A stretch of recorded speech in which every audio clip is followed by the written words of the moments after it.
Hey guys, it's Adam. I want to take a moment and personally thank you for listening to our shows, for downloading our shows, and for sharing them with your friends. With your guys' support, we just moved the Twisted 10 into the threshold of the top 100 comedy shows in iTunes. It made it to number 99, granted, just barely crept in there. However, that's still monumental for us. Out of the tens of thousands of podcasts that are out there, that's one of the most difficult categories to breach into. Thank you very, very much for helping us to get there.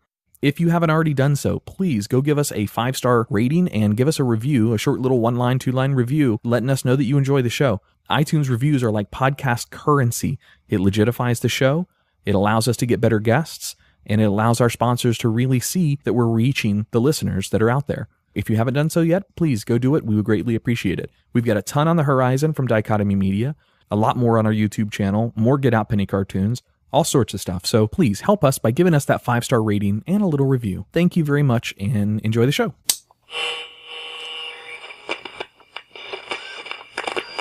T-minus 10, 9, 8, 7, 6, 5. All 3 engines up and burning. 2, 1, 0, and lift off. 1, 2, 3, 4.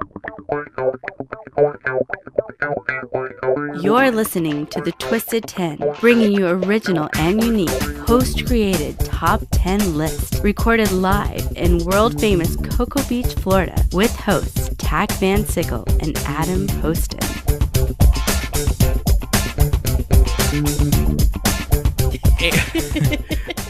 And welcome to another episode. Oh, you're all right. Welcome to another episode of the Twisted 10. I'm Adam. I'm not one of your hosts, but I am one of your regular hosts of the show. But I'm not hosting this week. Jay has been replaced. Tach has been replaced. Holy shit, is this how you fire me? Is this how you do it? This is it. Fuck, man, what about a little bit of tact? Jay, we have to talk. Speaking of tact, Tach Tack has been replaced by Cat. by a pussy. Yep. There's a pussy in his seat right now. So, Tach, she's upstaging you. Sitting over on the lady chaise. Hi, this is Andrea Joy, and I am not one of your hosts. No. And I'm Jay Alvarez. I don't know how much longer I'm going to be here. Hopefully I'm here at the end of the episode. Obviously not another non-host today. You just hosted last week, though. You didn't? Yeah, and apparently I'm getting fired for it. Shit. No, your good name's episode. on all the stuff, so we can't fire you until we find another Jay Alvarez. When you come in and see whiteout on the banner, God damn then it. you might want to be a little bit worried. This is why our branding never works out to my favor. Fuck. But we don't have Skype up today. We actually have a guest in studio with us, Oh shit, I thought Real Skype started life. hologramming. all the way over from, where about do you broadcast in Orlando? Where's Maitland. Maitland? Yeah. Chris Crespo with Cinema Crespodiso Yes, Podcast. yes. I still have to say, I hate that you can pronounce that, but pseudonym gives you fucking problems. Yeah, that's true. And Crespodiso is a weird word, yes. Yeah. Yes. Yep. I definitely regret that name now, 4 years later. Not to be confused with Marcus Crespo, who Not my brother. not your brother. Wait, shut the fuck up. Seriously? Seriously. Oh, sorry. All Crespos aren't related. Yeah. You guys have both done visits on Tom and Dan, Yes. and Tom and Dan have even made a joke about that in the past, that you guys had similar last Well, names. because and- when Marcus was on, Tom was just like, so you're, we've had your brother in here. It's funny that he does movies, you do comedy. And Marcus was just like laughing and yep, going along with it. And then Ross stepped in and was like, they're not brothers. They're not. They've never even met. They don't even know each other. And it's true, we actually haven't met face to face, which is pretty funny. I'm intending on having him on the show eventually. One day. That'd be a confusing show. That'll be Crespo and be Crespo. Yes. Here's Mark. Yeah, we don't know each other, but he's a Crespo. Yeah. He's a funny dude. So he came out and did a Bug Nutty out here, what is Ray Brito's gig once every third Thursday of the month at Bug Nutty Brewery.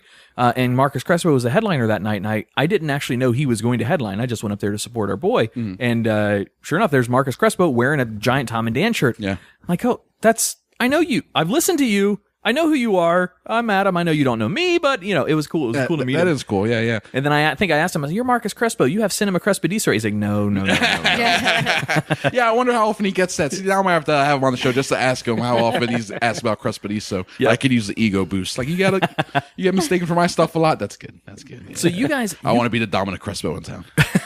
You guys are a good 280 or shows in.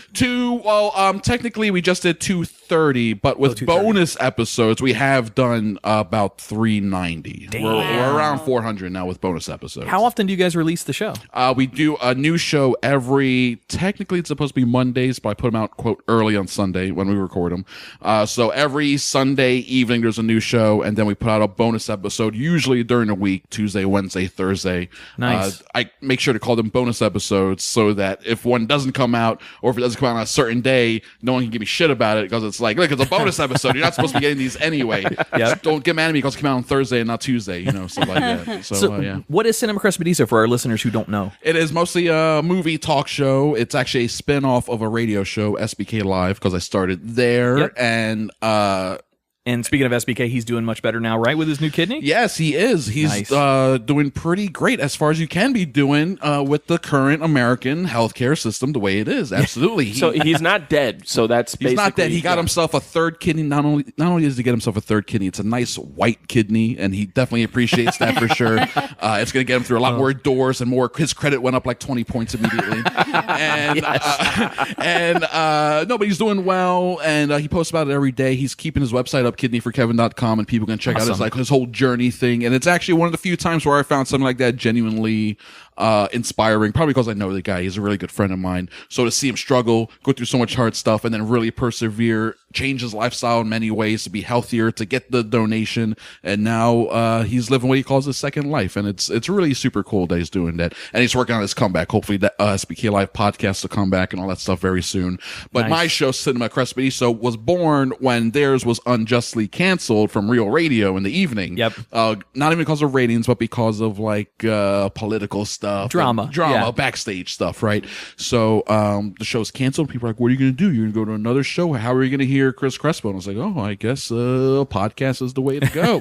So a month and a half later, Cinema Crespodiso was born, January 2013. Been doing it for 4 years ever since. And it is a movie show, but I try to expand it. It's not just movies. It's TV, pop culture, entertainment, and then we go off the rails and talk about whatever we feel like talking about. Yeah, I was going to say it's also a very good. It's very similar to a couple of our shows.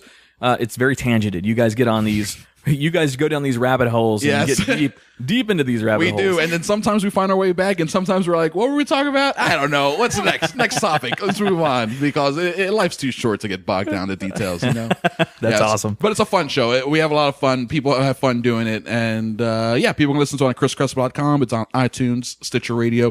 Cinema Crespodiso is a weird name. It's a very pretentious name. I got it from the movie Cinema Paradiso, which is it won the best foreign picture Oscar in 1988. It's an Italian film, and it's a movie about the love of movies. So I figured it was either gonna be that or Beyond Crespo Dome. I should have gone with Beyond Crespo Dome, or probably the Chris Crespo Show. But anyway, Beyond Crespo Dome. That sounds. Yeah. Welcome to Crespo Dome, bitch. Yeah, welcome. That's the second half. The second half is the Crespo Dome. Yeah, 2 men enter and 2 men leave, because it's a very genial place. We're all very chill. We're just hanging out, talking movies. Yeah. Yes. All right. So for the listeners that are joining us brand new from Cinema Crespodiso, thank you for joining us. The Twisted 10 is a top 10 list podcast.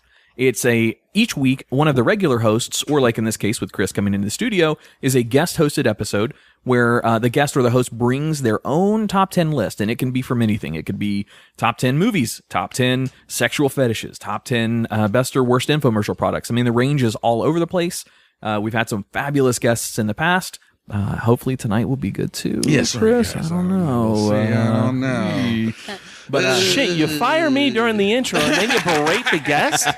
God damn, man. Wow. This is why we need an HR department. He is the HR department. And that's horrifying. And then the emails get lost. I'm my own HR department. I know that goes, man. It's the only way to do it. But yeah, we tear apart the list, and we have some fun while we're doing it. Yes. And yeah, that's about it. And it's a good show. I've listened to a couple, because you recommend, if you're going to host a show, at least listen to a couple. Exactly. Which I'm like, yeah, that makes sense. It's one thing. I have guests on, I don't expect my guests to listen to the show because like I can guide you through it. Sure. But if you're asking someone to run the whole thing, please listen to it to get an idea of the flow. So I listened to the Dan Cummins one. Nice. Very cool. All the Western, the Outlaws. I love Westerns anyway, yes. and Old West culture, so that's very cool. I really like the one she Skyped in. What was that, Congressional podcast? Jen Briney. Jen Briney. Yeah. I like that she started with all the Puerto Rico stuff, and she got into all that and the original governor, and I was like, man, you guys could have done an entire hour on just that. Yeah. That was very cool. That was a good episode. I enjoyed that one as well. So you guys do a good job out here. Oh, I'm very cool. Thank impressed. you. Yeah, it's unique. When we first came up with the idea of doing it with, there was nobody else that had this, and it was a gamble. Yeah. Like, especially when we started introducing guest hosts to completely take over the show, because that's very dangerous. You could have some flops. And luckily, knock on wood, we haven't had any, anything that's come up that we've had to can the episode or anything like that. Really? So you haven't done one yet where you've been like, oh, that was not good, or even like halfway through, you're like, oh, we need to adjust this somehow. Or... Guest hosted, no. We've had one that we shit canned internally. Oh, okay. Just because it was sure, yeah, that happens. Yeah, It's bad when the guest hosts have a better track record than the actual hosts. Yes, it is. So far, we're batting 1,000 with the guests. That's fine. Oh, okay, that's good to know. Well, we'll Yeah. see. Let's put that to the test tonight. then. Yeah, for sure. All right, so this is the point. Basically, we turn the keys over to you, and you run the rest of the show. All right, The well- only interaction that we ever ask for is after if you're about to announce number 10, you say number 10, and then you give us a chance to add some funny little... Let everyone do your thing. Yeah. I would like you guys to speak up and help me out as much as possible, as a matter of fact. Cinema Crespodiso, I very rarely do it alone. I think I've only done 2 episodes by myself, and I feel more comfortable interacting with people. So even as a host, I want a lot of... Oh, yeah, you'll hear it. We'll have some banter going back and forth. Please do. It's hard to shut us up. That's what... Yes, That's what podcasting is. That's why we all have microphones. That's why we're not sharing a microphone. All right, well, top 10 list. I know you've done a few movies once. I figured I might as well do a movie one because that's my thing. That's your theme, Crespodiso, right? You just did one last week too, didn't you? With, I did top 10 movies based on true stories that are lying That's to you. a good one. That's a really good topic. And then I was like, oh no, but I was like, all right, it's still pretty different from what I'm doing. My top 10 list, and you also said you could do with a twist, right? You can add a twist. I had a twist. My top 10 list is top 10 badass filmmakers. All right, so it's filmmakers who I feel like for different reasons I would consider a badass, whether it be physical, intellectual, perseverance, or whatever.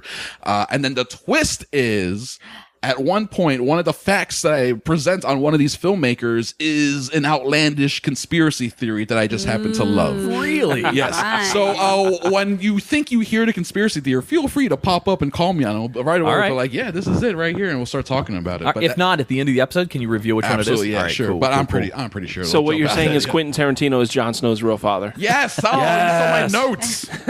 Actually, Tarantino not even on the list. He's not even on the list. He worked at a video store. There's nothing badass about that. All right, well, let's go ahead and start top 10 badass filmmakers. And obviously, this list is very subjective. Sure. So if people they have opinions or they want to come at me with whatever, you can hit me up on Twitter at Go Fuck Yourself. I don't want to hear your opinions. I really don't. I like that. You're the one who stole that handle. Damn it. Yeah. And then Twitter, man, they don't like that handle at all. So I'm going to do number 10. Number 10.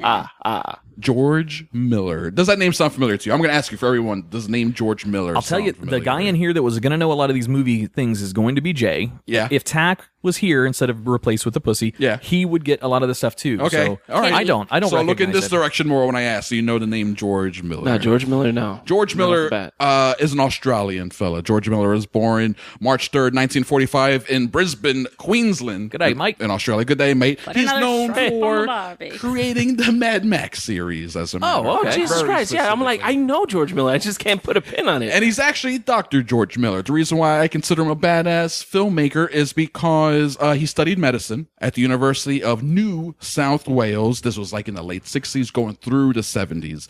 And in his final year was in medical school in 1971. Him and his brother started experimenting with short films and stuff. And throughout the 70s, he was working in emergency rooms and as a doctor and doing a lot of stuff. But on the side, he was interested in films and like doing experimental films and working on crews and stuff, just getting experience. But then what happened was over the years throughout the 70s working in Australia, and remember, just like in America, Australia was the same way. Your drunk driving laws were much more lax. Your driving laws, period, were much more lax. The roads were just crazier. People died much more in car accidents. Cars were much less safe, so accidents were more brutal, right? So he saw a lot of car crash violence coming into his ER. Wow, that makes a lot of sense now, considering knowing what movie he did later. Yes, exactly. His first movie, 1979, was Mad Max, based on all the gruesome stuff that he saw, and he channeled all that horror into a really crazy, like, it is post-apocalyptic, but it's like right on the edge of the apocalypse. Sure. It's like 2018 is the year it's set in, and then he made a whole series, all 4 movies, and the 4th one, Mad Max Fury Road, that came out just a couple of years ago, is the best one of all 4 of them, which is crazy because he was like 70 years old when he directed it. Damn. And they went out into the desert in Tunisia for 9 months, and they were like, he was driving the crew and the actors crazy because they would literally get in their cars and then they would just start driving into nothingness, out into the desert for miles where you can't see anything. And he would just be like, go, drive. And he would have him do all this action. No one knows what's going on. The cinematographer, the guy working the camera, he's like, I don't know where to point the camera. He's just like, it's a digital camera and there's a red dot in the middle that only the cinematographer you can see. And George Miller is yelling, put the dot on her nose. Talking about Charlize Theron. So he's just like, put that dot where George Miller said. When the movie was said and done, he looked at the film. He's like, oh my God, this movie is brilliant. I had no idea what I was making. I was relying on this guy and his genius. Tom Hardy played Mad Max. He was bitching the whole time. He was a pain in the ass. He was like, there's no real script. This is a garbage production. I don't know what I'm doing out here. He sees the movie. It debuted, I think, at the Cannes Film Festival or something like that. At the press conference, maybe Venice Film Festival, during the press conference, Tom Hardy was like, I owe everyone an apology. George Miller, I owe you an apology. Charlize Theron, I apologize for being such a jerk. This movie is incredible. You're a genius. Thank you for having me in this movie. So the guy is already extremely smart. He's a doctor, for crying out loud. Decided to make movies, and then he made one of the craziest, most lasting post-apocalyptic movies ever. Mad Max Fury Road might be one of the most debated good versus bad movies I've heard of in a long time. You can't question the stunts and the action. The style. You can't question that because that's unbelievably well shot and very well choreographed for the action. Sure. So there's no question about that. But the question comes up in all the forums that I've seen about that movie is the plot. It had a very, very thin plot. It's a 2-hour car chase movie, which is, at that point, I'm amazed it has as much plot as it does.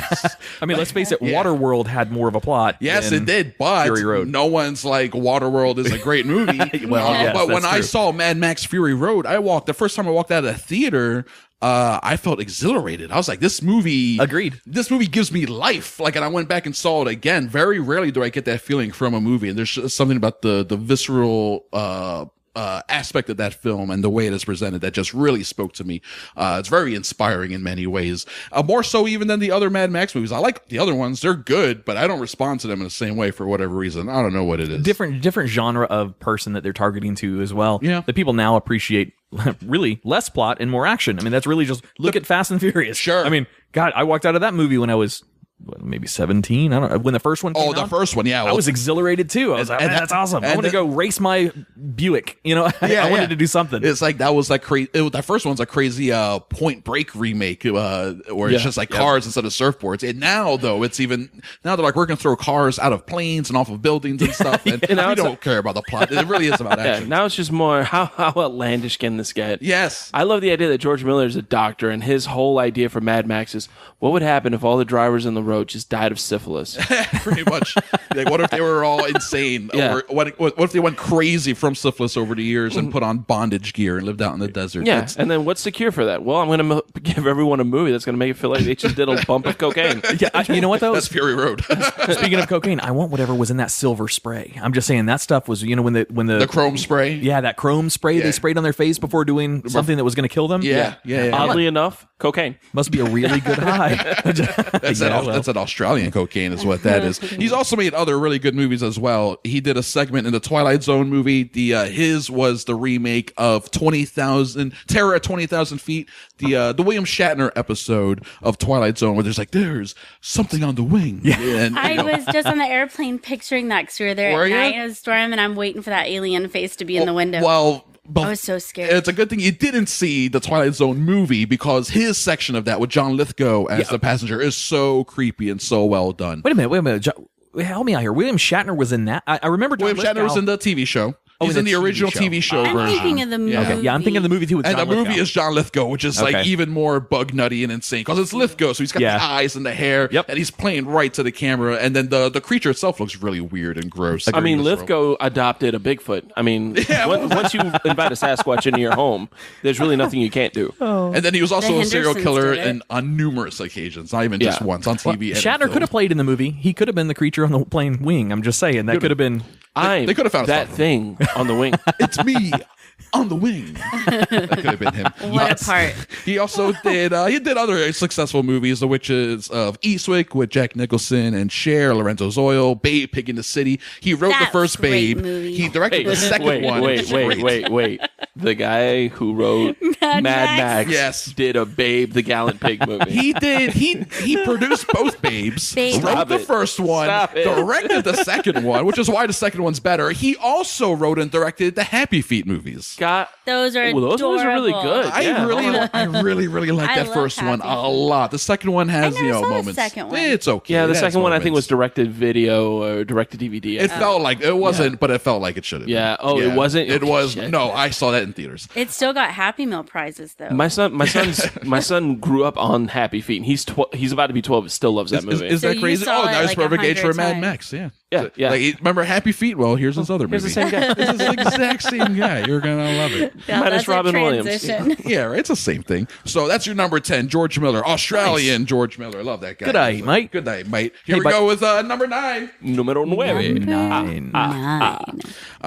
Number 9 is a Dutch filmmaker that goes by the name of Paul Verhoeven. Does that sound familiar? Paul Verhoeven. No. Dutch. Yes, he's a Dutch filmmaker. As a matter of fact, born in Amsterdam, July 18, 1938. His family moved to The Hague in the Netherlands in 1943 because the Netherlands was Nazi occupied. Yep. And they were being bombed to shit because they were losing, and a lot of families were just being corralled into, central locations and ostensibly to try to save them. But what happened to him, 1943, the family moved to The Hague, and the Verhoeven house was near a German military base that had rocket launchers, which was bombed constantly. Their neighbor's house was hit, and his parents were almost killed when bombs fell on a street crossing. So we're talking about a guy who is born and raised in the shit in World War II. So Jay, if the last director was influenced by what he saw in the ER from those crashes and everything, this director's being influenced by what he's seeing. I'm pretty sure this is the maybe. guy that animated Charlotte's Web. You know what? He could have. But then Charlotte would have done a lot of fucking in that movie, let me tell you. And you'll know what I'm talking You about. in a saw all minute. those babies she had. Jax, as a matter of fact, maybe he was a ghostwriter. Well, let me speak to that, Adam. Here is a quote from Paul Verhoeven. He says, I was with a friend. I was 6 then, playing in the street. This is, again, Nazi-occupied Netherlands. We were playing in the street and climbing the wall of a house that belonged to the Dutch National Socialist Party. So let's say a house that was Nazi-oriented. Then a Kubel wagon came in, a German Jeep, with Dutch and German soldiers, and the Dutch soldiers were in German uniforms. They were collaborators. They said, climb off this wall. We got off the wall. They said, put your nose against the wall. Remember, he's 6 years old. Put your nose against the wall. We're going to shoot you. And then we did that, and they started laughing and saying it was a joke. I peed in my trousers. I went home and I said, Mommy, I peed in my trousers. When I told them what happened, they got frightened because it could have been the other way, isn't it? There was not always an enormous humanistic aspect to the German occupation, end quote. So his whole thing is, at the age of 6, some German soldiers saw him, told him, put his nose against the wall, we're going to shoot you. And then they laughed because they were joking around. Right. And then he sees that as, oh my God, this is actually a reflection of their humanity and not their monstrosity. We see them as monsters, but here they're joking around. They could have really just shot us in the back of the head and been true monsters, but instead they were... Yeah, he's just a real guy with a dark sense of humor. Exactly. And so that's a really weird way to look at the Nazi occupation It's that's an happening optimist around you. perspective, or at least trying to find a little good in a lot of bad. Silver lining type of thing, Yeah. right? He's 6. He's yet to be corrupted by, life. That is very true. He said later on, this is to The Guardian, this is in 2011, a quote he said, "We all should realize that we live in an extremely violent universe. If you look at the sky with the Hubble telescope, you will see galaxies hitting each other. Just think of the amount of life that every moment is being destroyed. It is basically our destiny to be destroyed, end quote. Wow. So obviously, World War II kind of affected this guy a little bit. A little bit. Now, he made a bunch of movies as a Dutch filmmaker in the 70s with Rutger Hauer. As a matter of fact, he and Rutger Hauer got popular at the same time with a movie called Turkish Delight, which is a very sexual movie, very exploitive, and that became his theme, and you'll see that pop up in his American movies. When he came to America, he started with science fiction, though, satire. He made in 1987 RoboCop. Oh, yes. There we go. So think about the satire in RoboCop, how over the top it is, how violent it is. Absolutely. But it's done in a way that this is supposed to be satirical, almost like Tarantino style. This is a joke. You're not supposed to take this seriously. That would come from someone who's surviving constant bombings and German soldiers putting guns on him and stuff like that at the age of 6. He followed that up with Total Recall. Another very intense sci-fi movie that's questioning reality. Very, very violent movie. Daniel Dennis does the best Arnold Schwarzenegger being shot out of in Total Recall. That was my favorite sci-fi movie. You see the scene when his eyes are popping out. Daniel Dennis, Tom and Dan. Yeah. Dude, it's the fucking funniest It's thing really in the good. world. I laugh every time I hear him. And it's a great movie too. And The remake was horrible. so bad. Yeah. What was that? It was I horrible. ask that every night before I go to bed. What was that? I don't get It's it. so terrible. It's such a great story that they came up with. And The second one, he didn't even go to Mars, right? The second one, he correct. never left. They never even went to Mars. Yeah. It all took place on Earth, but there was still a 3-breasted Yes, I was just prostitute. thinking. We got to Well, get no, you action. can't. You I was can't. just thinking What that. they Yeah. pick. That's weird. No, but I heard the second one was actually more actual direct from the book. Screw the I don't book. think so. The movie is where it's at. that's the argument I have when people are like, "Oh, well, this movie was closer to the book." I'm like, that doesn't mean it's good. I don't think it was closer to the book, though. I think it was a simplified version of the movie as opposed to what's the book is We Can Reimagine It For You Wholesale, which I don't even think it was a book. I think it was just a short story. Yeah. So whoever's telling you that is full of shit, man. Because it's just a Philip K. Dick. He's written a lot of stuff. I think that was just a short story. Okay. As a matter of fact. Yeah, man, that remake stunk. It was so bad. The RoboCop remake stunk as well. They remake all this guy's movies and they don't know what works about them. They think, RoboCop is a fun, cool action movie. No, RoboCop was a satire about the way Republicans look at the violent inner cities and how we have to build a new Detroit, et cetera, with more law enforcement. 209s and RoboCop losing their humanity, all that. This guy is much smarter than people take him for. I never heard that analogy. Well, RoboCop is a very awesome. smart movie. That's the thing. You look at it and it's titled RoboCop. That is a dumb title. So dumb that when he got the screenplay, he was like, I'm not doing a movie called RoboCop. This is stupid. His wife read it and said, no, you should read the script. It might be up your alley. It's smarter than you think it is. Same thing happened to him in 1997 with Starship Troopers. Yes. Oh, I love that That's movie. a great movie. But when it came out, people were like, why are the actors so young and acting so stilted? Why is this? They didn't understand he's making a propaganda movie. Yeah. That's supposed to be warning you against fascism and American imperialism and neocolonialism, etc. And people saw it the complete opposite way. It was like, he's celebrating fascism. And Paul Verhoeven was like, no, you're stupid. You're a bunch of idiots. And it took a while for people to come around that one. Obviously I was a kid when it came out, so I just like, ooh, boobs and Neil Patrick Harris. Dickie Hauser's in this. Yeah. But watching it as an adult, I was like, holy shit, if Goebbels was still alive, these are the movies he'd be making. Yes, 100%. It's a Letty Riefenstahl 1990s movie where it's like, this is what the Nazis would be showing you in the Third Reich if the Third Reich existed, today. Who was the brunette? Not the redhead in there that had the boobs in the movie, but the brunette. that was Denise in that. Richards? Denise Richards, thank you. Yeah. I've had Charlie this- Sheen's first Why taste of haven't I Tiger seen Blood. this movie? Starship Troopers. I've heard it, but That's a I've great just question. never Yeah. seen it. You should That's see it. Andrea, you should fix we're that. gonna have a date. All right. right. And see it before they do the horrible remake. That is sure going You know against what's the vote. funny is I think I actually have that movie in my DVD jukebox. Do you? Yeah, I just always just didn't Let's watch just shut it. all this down and She watch the sees. movie. I just figured Yes. I figured it was like Star Wars or something. Oh, no. Bypassed My it. Much smarter. My biggest beef with that movie is the fact that it took place in Buenos Aires, Argentina, and everybody's white. Everyone's American. Right. So Yeah. that's also intentional, though. That's what you would do if Hollywood was making a war propaganda movie. They Right. would- like, here is Rico from Buenos Aires, and, Yeah, and they he's played by whitewashed. Casper Van Dien. Yeah, 100%. And people took that as like there were like, those are shots at the movie. These are reasons why the movie's bad. And Paul Verhoeven's like, no, this is why I made this movie this way on purpose. You're missing it. And it's taken time, but people have come around to that one. He's also made movies where people are like, I don't know about it, and then it still hasn't aged very well. Like he did Showgirls with Elizabeth Berkley back in the day, and that was supposed to be, again, satire and over the top. That one's a little harder to defend though than the other movies. You know what? Now that I know that, I want to watch it again, knowing that and see how it affects. Knowing that it's the same guy, right? And knowing what his attention is. Yeah, knowing that it's a satire. Yeah, exactly. He's not just trying to titillate you. He's actually trying to make fun of the whole situation. I kind of just want to watch Showgirls again. You just want to watch Jessie Spano's tits without her having to go off about, I'm so excited. I'm so scared. Jessie Spano. Those caffeine pills, man, they're dangerous. Yeah, They man. are super dangerous. In 2000, he also made the movie Hollow Man with Kevin Bacon, which is unmitigated trash and indefensible. Oh, no, I like Hollow Man. Oh, man, it's so Yeah, bad. that's how Elizabeth Berkley got two It's so bad. got two away from Kevin Bacon. But yeah, that's Paul Verhoeven is an intense filmmaker. And if you want a funny commentary track, if you can find the commentary track for Total Recall, he does it with Arnold Schwarzenegger. So he's got his very thick Dutch accent, and then Schwarzenegger with his Austrian accent. So it's just two very heavily accented men going back and So forth. it's basically the funny. Nazis like, we could have had them. Yeah, this is what it could have been, but you guys totally blew it.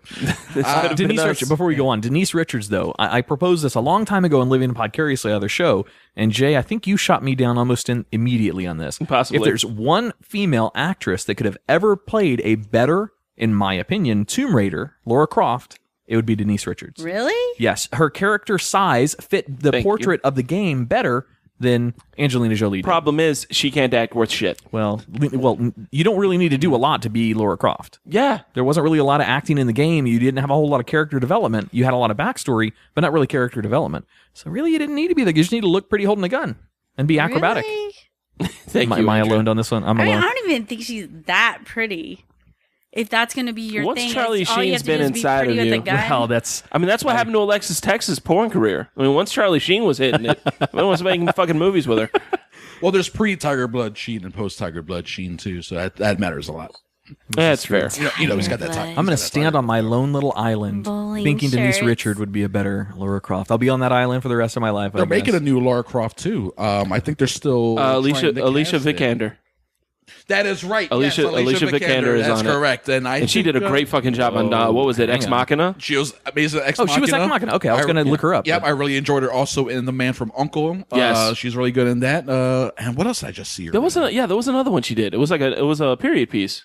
The An Ocean gross. Between Us, Yes. with Michael Fassbender, Yes. which they're great. It's a solid, well-made movie, but it's also a bummer and a half. And when it was over, I was like, ugh, like this just made me. This was 2 hours of making me sad. Is all this was. What ended up there. That happens. All right, so that was your number 7. I'm sorry, number 9. That was number 9. Shit. I get mine. I have number dyslexia. So here we go with number 8. Number Ocho. 8. All right, number 8. Number 8 is the first lady in the group. I want there to be more women. Unfortunately, I wanted to say this at the beginning too. As a matter of fact, I was going to do a disclaimer. It's a lot of straight white men on my list. I don't want that to be a reflection of me or the nature of badass directors, but it really is the nature of quote liberal Hollywood and how they don't give opportunities to people of color or women. So it's slim pickings when it comes to stuff like that. So Who did I? Oh, it was your show that I heard it on, where if a female goes to propose for the investors for a big budget film, I need $150 million to make this movie. Yeah. You guys said, no, I'm sorry, you've got a vagina. Yeah, Next. exactly. Yeah, exactly. Why? Because Wonder Woman just came out, and Wonder Woman is the first movie to open up to $100 million directed by a woman. And everyone's like, oh, finally a woman broke the record, blah, blah. It's like, no. Hollywood just hasn't had enough female directors with big budget movies. Right, yeah. They haven't given them enough chances. And it's like, exactly. It's because, we don't want you to direct our big movie because, you have tits and a vagina. It makes no fucking Hollywood sense. is still misogynist. It's crazy. Oh my God, it's crazy. Racist and sexist. Yep. But yet it's a liberal bubble that with the gay agenda. We I have don't to be understand. progressive and accepting. I want to direct your movie. Hold on, sweetie. Hold on. Not that progressive or accepting. Hold on.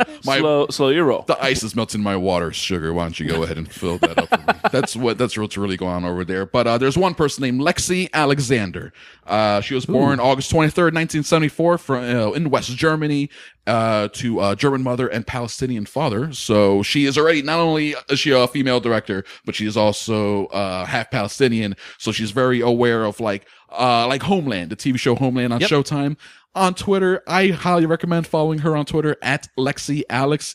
Alex, and she will shit all over all these like terrible, super racist depictions of Arabs and Muslims, and that's in like everyday American media that we're not even noticing. But it's like, look at this bullshit. Every time someone is of any sort of brown color from that region is on TV, it has to be in a terrorist role or whatever. Sure. And then at the same time, she's also fighting against the misogyny and sexism and trying to get just decent work. Now, she started as a teenager as a sensei already. She learned martial arts really young, and she was teaching other people martial arts while she was in high school. She actually had a bunch of football hooligans like under her aegis, and she had to drop them after a while because they were getting too rowdy. And she would go out with them to show solidarity, but then they were do their hooligan thing and start getting into fights and stuff. She's like, I can't run with you guys. This is insane. When she 1993, at the age of 19, she became a world champion in point fighting and karate, and then she used that to move to the U.S., where she got a part as Katana in the Mortal Kombat Live tour. So back in the 90s, when Mortal Kombat was the rage and they turned it into a live show of some sort, she played one of the characters. She was the character Katana. That's awesome. Which is pretty crazy. After that, she kept doing stunt work in LA while studying directing and acting. And then in 2005, she put out her first movie called Green Street Hooligans, which stars Elijah Wood. And it's about a bunch of hooligans, football hooligans and all that stuff. And they actually ended up making 2 or 3 sequels to that. It was popular enough. She only did the first one. She didn't do any of the sequels. But it's a very tough, gritty movie. And what I actually go on to define everything she's done since then. All of the movies she does are very tough.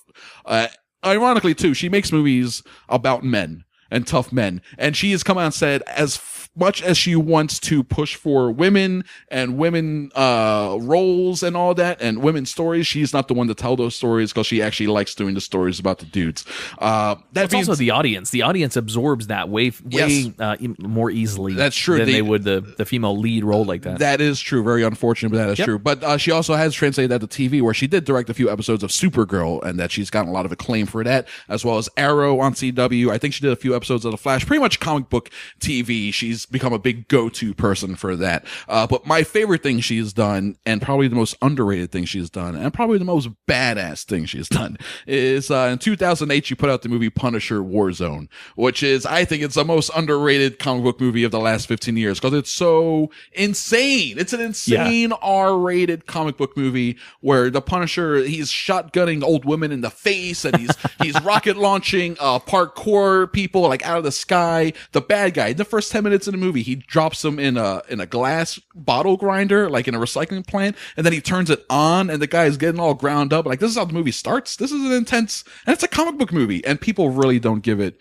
any due whatsoever. That was really the first hard R before way before Deadpool and Logan. Now those are all the rage, making $600-700 million worldwide. Punisher Warzone, barely marketed, came out around Christmas, which is insane. Yeah, this is what I want to see during Christmas, a super violent Punisher movie. Hey, it worked for Die Hard. No, Die Hard came out during the summer, buddy. It was set during Christmas. It was a Christmas movie, but But it was set during the summer. I had to run the test. He passes. Man, Die Hard's one of my favorite movies, too.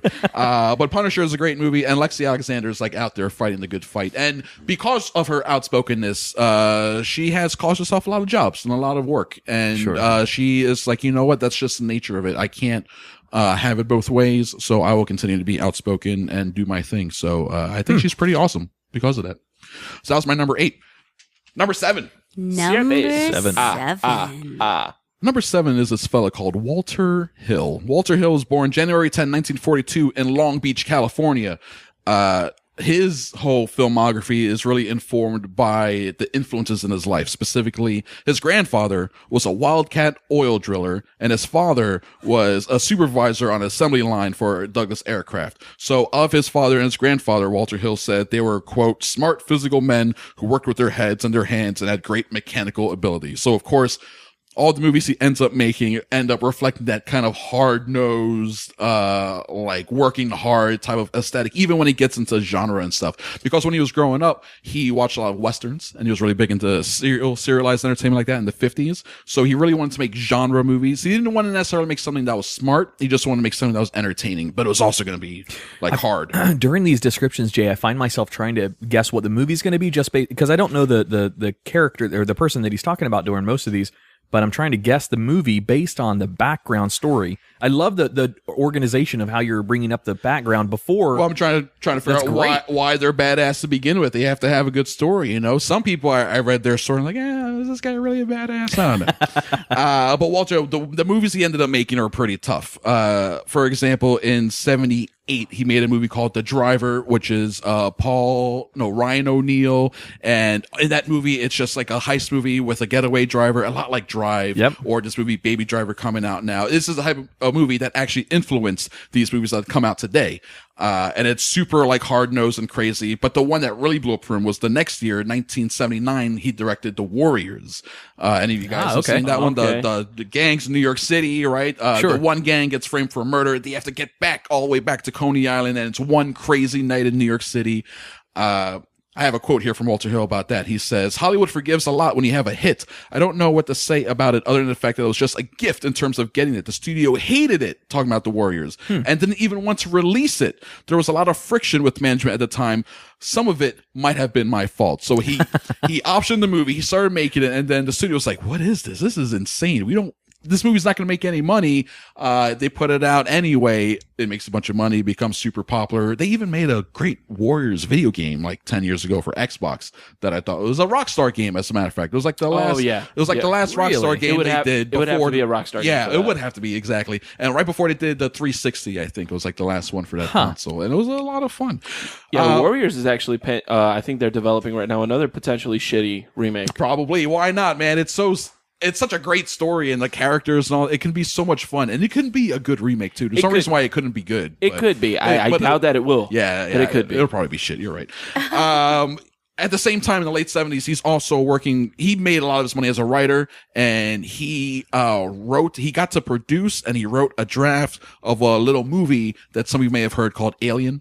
Oh, yeah. Nice. Right. He is actually behind all the Alien movies. And he got the screenplay for Alien, rewrote it. And John Hughes, who's popular in the 80s for movies like Pretty in Pink, Breakfast Club, all those high school type movies, he read the script for Alien. And this is a John Hughes quote. He said, "I had been writing scripts for quite a while, but I never really knew what screenwriting was about until I read the script Walter wrote for Alien." So that's how influential this guy was even before the movie got made.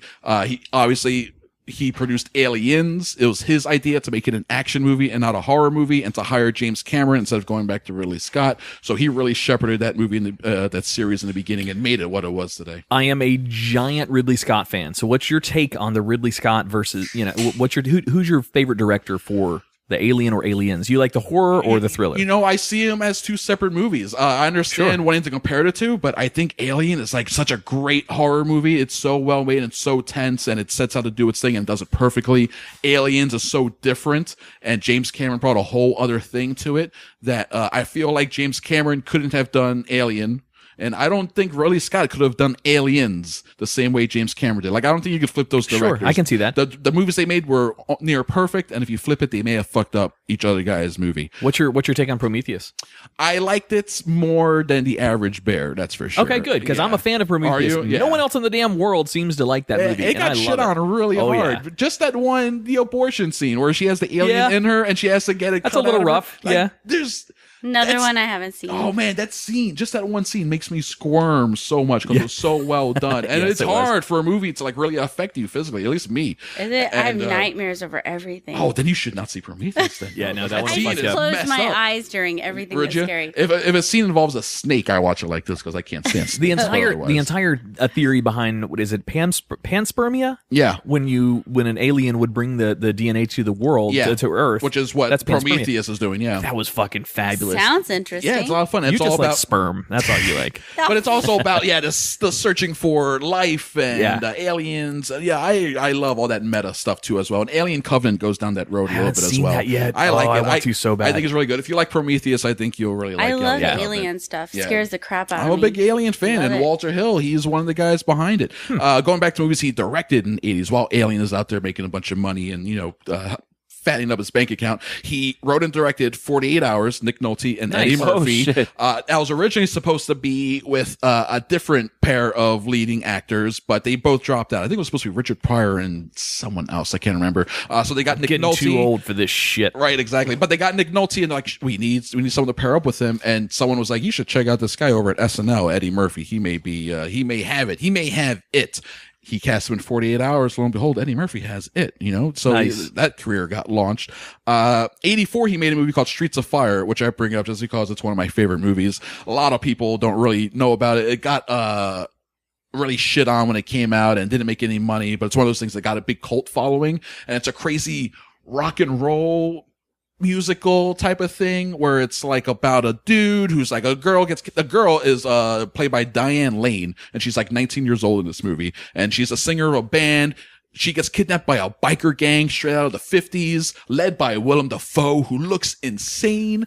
Has he ever looked sane? I can only imagine that he looks exactly the same. No, picture him looking normal. Okay, now make him look insane with like a leather overall shirtless getup, and his hair is like doo-wop greased back, and he's pale and sweaty. And, Keep going. It looks Keep wild. going. Give me a towel. I got to cover my boner. And then he ends up having he has to fight the guy, and he has a sledgehammer fight. It is so weird. That is odd. It's a strange, bizarre movie. A lot of cool Ry Cooder based rock and roll music, and it's just a really cool, badass movie. He also made Brewster's Millions with Richard Pryor. It's his only real, straight up comedy. We just spoke one. Richard Pryor last week. I think. Hey, you should be speaking. No, Richard we were Pryor talking every Dudley week. Moore. Yeah, last week.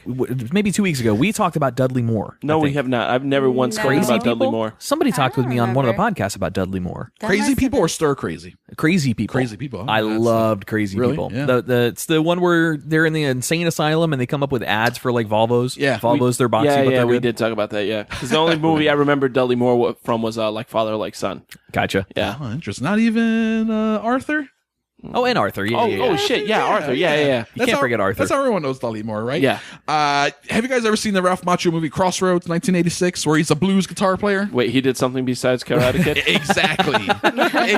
Yes, he did. And it's a movie called Crossroads, and it's pretty much, oh look, Danielson is playing guitar now, and he learns to shred. It's really funny. Actually, he plays a character who is he's a high schooler, and he learns classical guitar, so it's very beautiful music. But then he goes to clubs at night with his electric guitar, and he wants to be able to shred. And it's all based on the Robert Johnson Crossroads legend, Selling Your Soul. Yeah. So he has to. There's a scene where it's the cutting head scene where he shows up at a club. It's a climax of the movie, and he has to have like a guitar off with this other guy who I think is played by Satriani. Who says that in the background? Joe Satriani chiming in the background there. Tach showed up, by the way, guys. The whole scene, them going back and forth, it's so good, so well made, and it's a real like lost gem of the 80s. That's awesome. Crossroads, I recommend that. Obviously, Aliens in 86. He did Red Heat with Schwarzenegger and Belushi in 88, which is just 48 Hours, but with a Russian and the Chicago cop.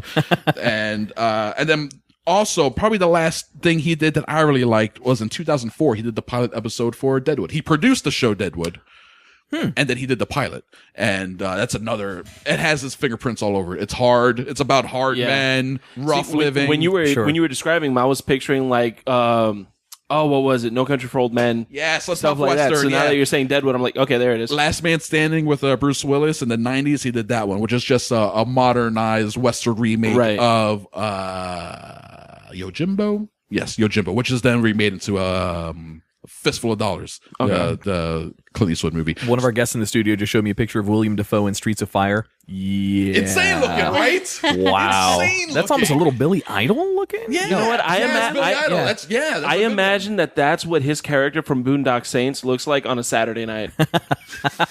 Boondock Saints, another one of the best movies of all time, by the way. And then he noticed the streets on fire behind him. That is Walter Hill right there. I don't think I've ever seen him young. He looks exactly like he does now. He does always look weird. He was born Benjamin Button disease. I'm just saying. But he's stuck in the old man. Yeah, he never grew young. No matter what, he's stuck in the old man. But it's not like Steven Tyler. Like Steven Tyler looked 80 when he was 20. Yeah. But now that he's actually 80, you're like, oh, he looks pretty good for I'm his so age. glad you brought up Steven Tyler. You need to pull up your phone real quick, do an image search for Steven Tyler's toes.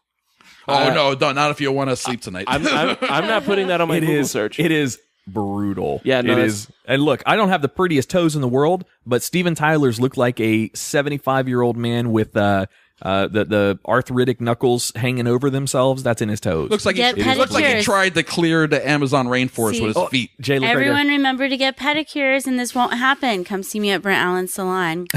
Good plug. There you go. Plug. Hey, Daniel, would you do me a favor? Right there next to you on that table, there's a little bell. Hit it one time for me. There you go. That's the plug for Brent Allen's salon. Plug bell. Very good. I gotta work a bell into my show somehow. That's fun. So there you go. Walter Hill. He was number 7. So let's do number 6. Number 6. Number 6 is a fella named Alejandro Jodorowsky. I don't expect anyone to know that name. I thought you were going to go Inarito. No, that's a fun name to say. It is a fun name, though. Alejandro Jodorowsky. He was born in February 17, 1929, still alive, to Jewish Ukrainian immigrants in Chile. The reason I bring that up is important. That explains the name. It does explain the name. So he's the son of immigrants in Chile. So first off, let me tell you about his parents. His father was abusive to his wife, and at one time accused her of flirting with one of their customers. So angrily, he beat her and raped her, got her pregnant. That pregnancy led to Alejandro Jodorowsky. Wow.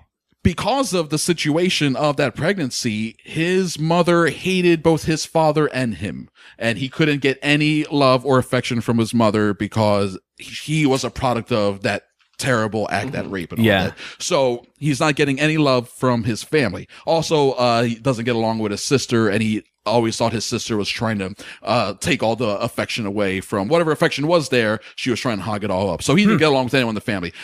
In his town, the Chileans didn't like him because he was the son of immigrants. So they all shat on him as an outsider. But in that town, there were also American mining industrialists that worked there, and they shat on the locals, on the Chileans, because they were Americans, big dick Americans. We're here, we have all the money. Sure. So no matter where he went, he was getting shit on and beat up for being Chilean, for being an immigrant, and for just existing. Poor guy. And that's how he began his life. That's a rough life. That's a rough beginning. He sought out, as a way to get away from all this, he did what any normal person would do. He went to mime. He became a mime. Went to France, as a matter of fact, very specifically. Really? And he learned the art of mime. And while he was there, he also met a ton of artists. He got into poetry, transcendental meditation. Like, he went off the deep end with all that stuff. And flash forward to the 60s, where he makes his first movie called Fondo y Lis. It's a Spanish title. Yeah, Fondo y Lis. And it ended up being a sensation at midnight screenings. He ends up becoming the father of the midnight movie because his movies are so wild and crazy. Theaters didn't want to show it early. They had to show them at midnight, so they put up midnight screenings, and then they became super popular, and all his movies ended up becoming like that. He started the model of the midnight screening, the midnight movie.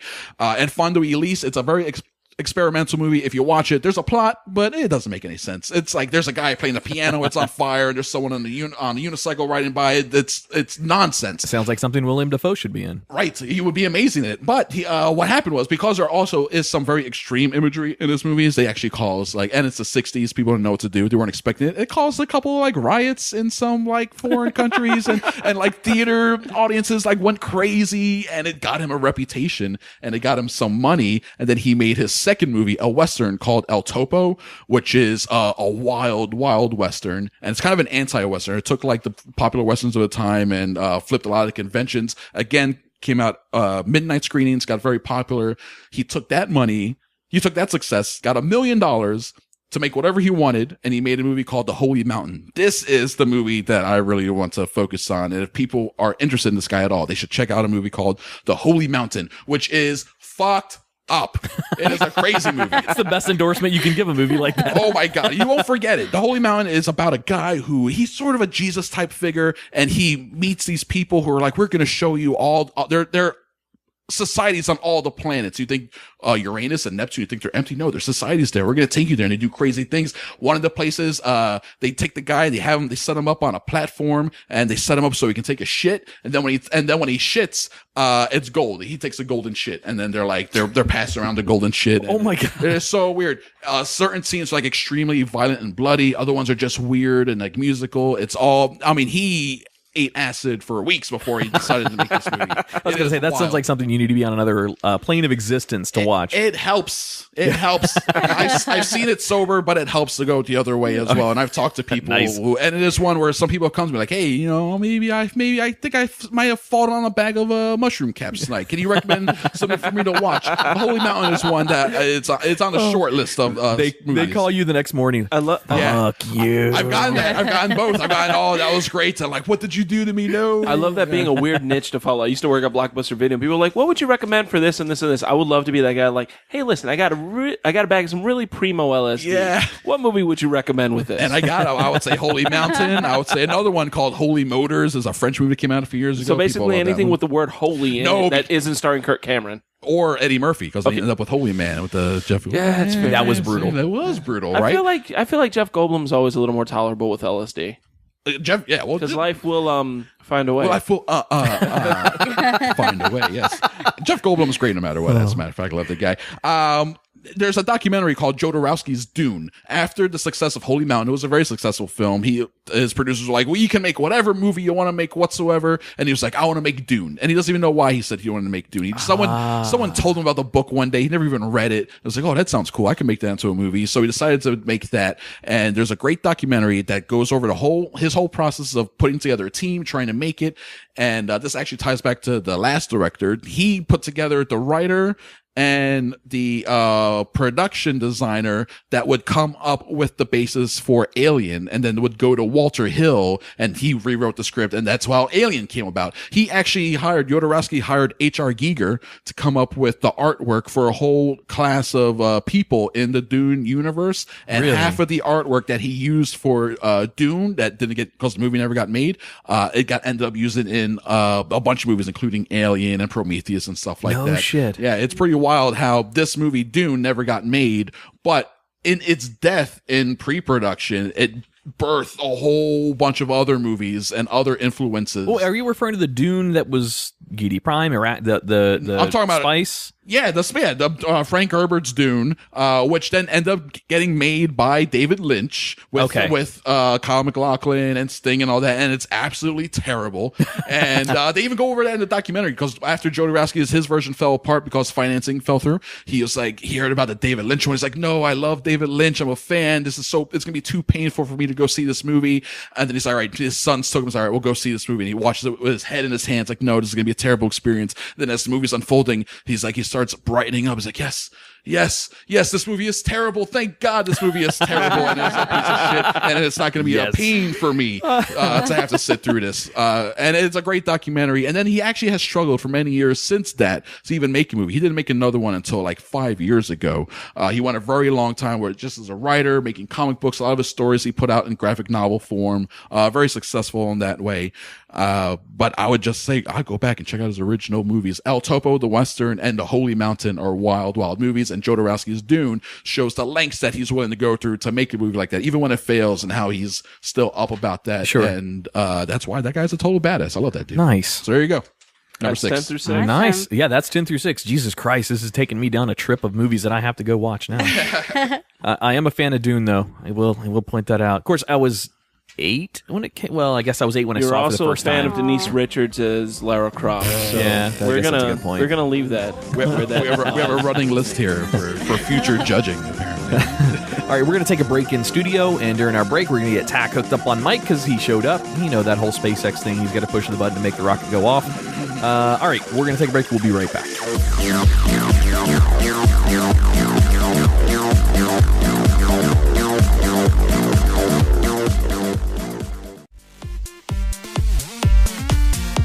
Hey, Tach, you ever have that conversation with your girl about where to eat dinner, and it always turns into that back and forth? I don't know, you pick. Yeah, every once in a while, yeah. Yeah, well, I've got an answer for you next time that comes up. Oh, yeah? Where at? The Salty Fox in Melbourne off of Oak Alley Boulevard. Oh, nice. You know, I've actually been there, and the food was pretty awesome. Hell yeah, it was. They offer a great selection of paninis, shareable appetizers, soups and salads, and one of the best desserts I've ever had, the Funky Monkey. Oh, yeah. My favorite was the vintage options. They got this meal called ramen noodle on crack. You just got to try it out. Done. That's definitely what I'm getting next time. Put the fun between your legs at the Salty Fox every Tuesday night at 7 p.m. with the Oak Alley Arts District Bike Crawl. It's a 4-mile bicycle ride down Pineapple Avenue with stops for food and beer all along the route. Be sure to visit the Salty Fox every Sunday for brunch from 11 to 4. Hey, isn't that the $10 bottomless mimosas brunch? Sure is. Enjoy your brunch while the Salty Fox's DJ spins throwbacks and top 40 hits. Salty Fox is located in the downtown Oak Alley Art District on Oak Alley Boulevard. Check them out on Facebook at facebook.com/saltyfoxmelbourne or online at thesaltyfox.net. Hey listeners, be sure to mention you heard about the Salty Fox on our show and you'll get 10% off your meals.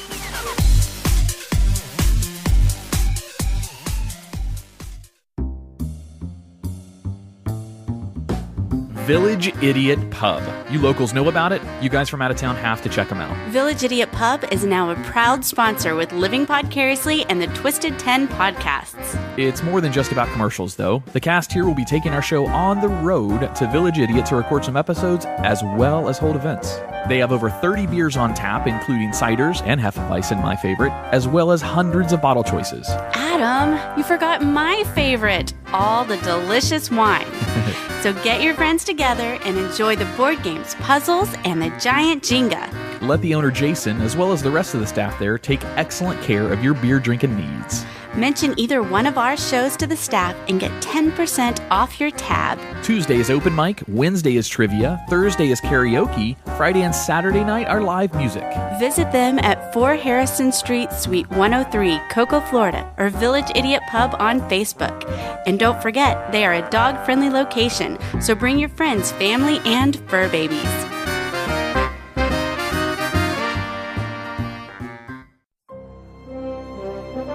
Do you like sci-fi, AI, and technology? Do you enjoy going on tangents and down random rabbit holes of a subject? Then join me and my friends each week on Brokebot Mountain as some artificially intelligent people attempt to walk through a maze that explores themes of existence and free thought in sci-fi TV, movies, and books. The conversations are unique and bring an unusual perspective to the genre and can literally go anywhere. And we do mean anywhere. You can find us at blazingcariboustudios.com or look for Brokebot Mountain on iTunes, Stitcher, and Google Play, or anywhere you listen to your favorite podcasts.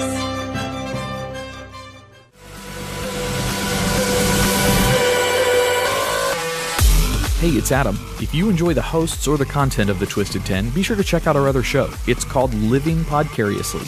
While the Twisted 10 may get crass and explicit occasionally, it holds no water to Living Podcariously. We do get a little bit more rough and raw on that show. We have a lot of fun producing it and have had some awesome guests. And as always, thanks for listening.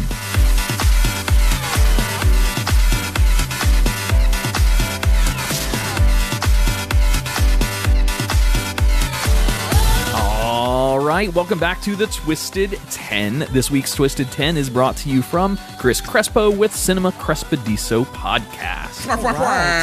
There's Look the how horns. he pronounced all of that right. Yeah, he did it good. Yeah. He was so good. He practiced I was gonna say for months. It's like he was practicing. Chris, don't I was practicing, but I'm sitting on the shitter listening to your podcast. Chris Crespo, Cinema Crespodiso, not Chris Crespodiso or Cinema Crespo. It's illiterate. That happens to me all the time. And on the shitter is the best place to listen to the show. Hell yeah. No, It's very what really started happening too is that after he was done taking the shit, hey, check out this Crespodiso I left out here. Oh, boom! Look at that Diso. I left a big old Diso for you to clean up. What's happening? I just got here. Wait, who are you? All right, so joining us now back for the second half of Twisted 10, because he's pushing those buttons Yeah. over at SpaceX, is Yeah. co-host Tach Van Sickle. Hi, I'm back. I'm here. Sorry I was late, All everybody. right, Chris, start over from the beginning. All right, here we go. I'm Number kidding. 10. Number 10. Also joining us in studio, not on mic this time, but listening in for the podcast, are our good friends, friends of the show, Daniel Pierce and Jennifer Buddington. Thank you guys for joining us. Welcome. Did I say the names right? Okay, yes, I guess I'm not. You are on a roll tonight, Right? Lord Adam. Right, wait till later. I'll alliterate all over you. All right. That's gross. Boom. All right, so for Tach's sake, since he's late, Yes. can you give him a rundown, obviously, of 10 through 6, just the names of each one of those? Yes, I can. And also what the top 10 list is again, The please. top 10 list itself, Tach, is movie related because I do Cinema Crespodiso. That's awesome. I love it. It's a movie show, and the list is top 10 badass filmmakers, and Nice. badass in different ways that however I can make it fit the term that I'm trying to do here. That's awesome. And I said at the beginning, if people want to argue with me on any of these choices or the definition of badass, they can go fuck themselves.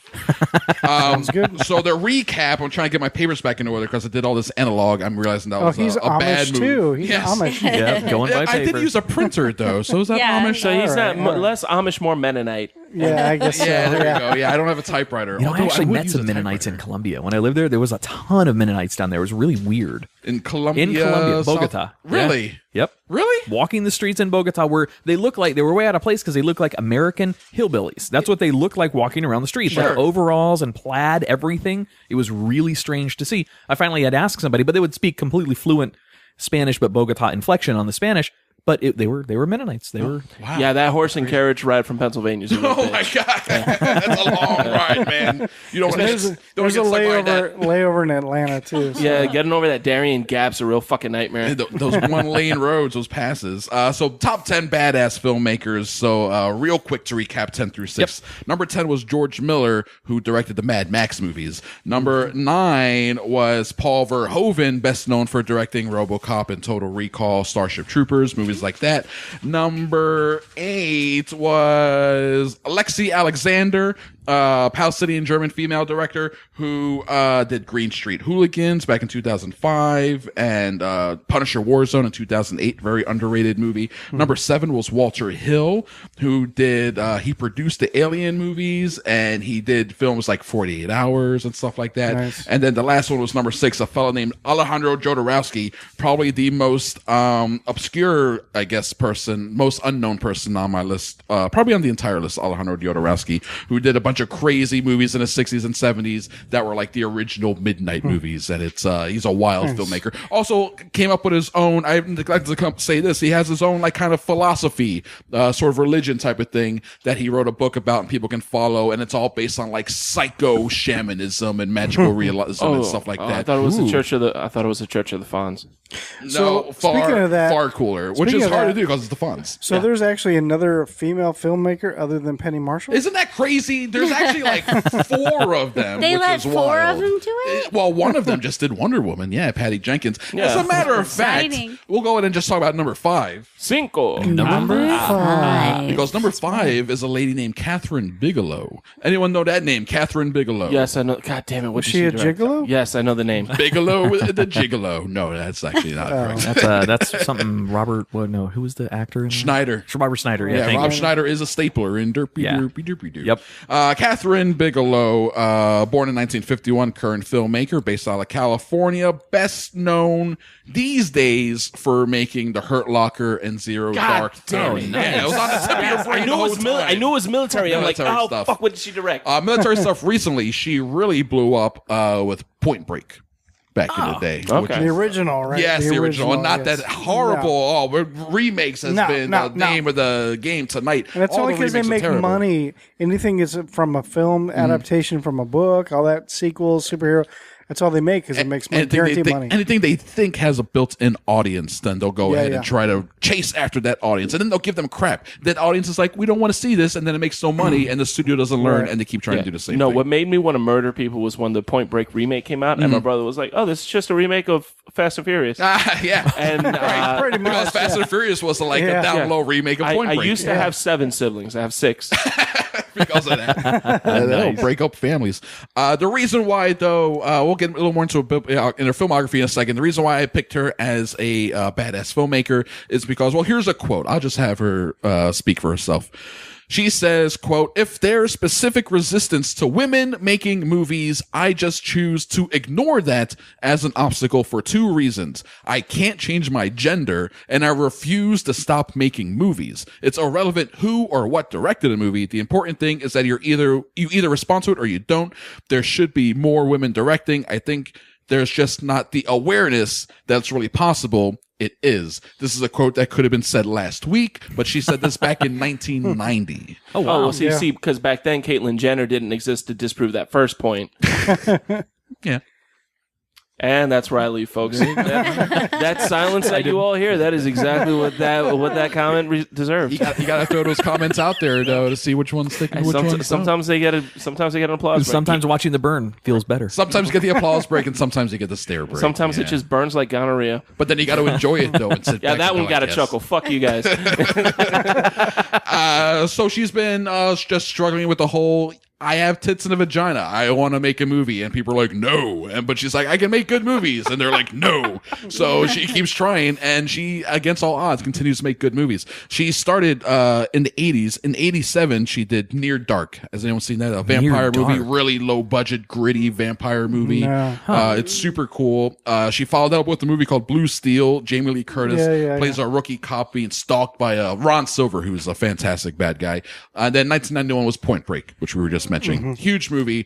It really helped her get her foot in the door, like in a major way in Hollywood, and really get her choice of roles, her choice of projects. And with that, she made Strange Days, which she co-wrote and co-produced with her at the time husband, and also almost made this list, but I decided to leave him off, James Cameron.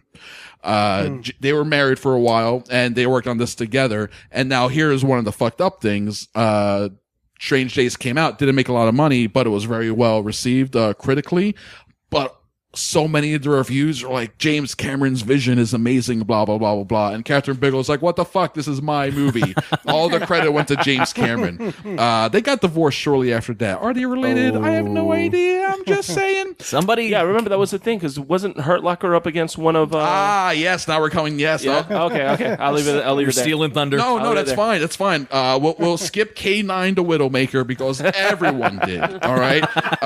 2008, The Hurt Locker comes out, which is it's her war movie made for like under $10 million. Yeah, and it was amazing. It's so good. And in 2008, it was nominated for Best Picture and Best Director. At the same year, James Cameron puts out Avatar, and that's nominated for everything as well because it's a technical achievement, beyond measure. But the thing is, the story is like ho hum, whereas The Hurt Locker it's Ferngully in live action. It is. Yeah. It is totally.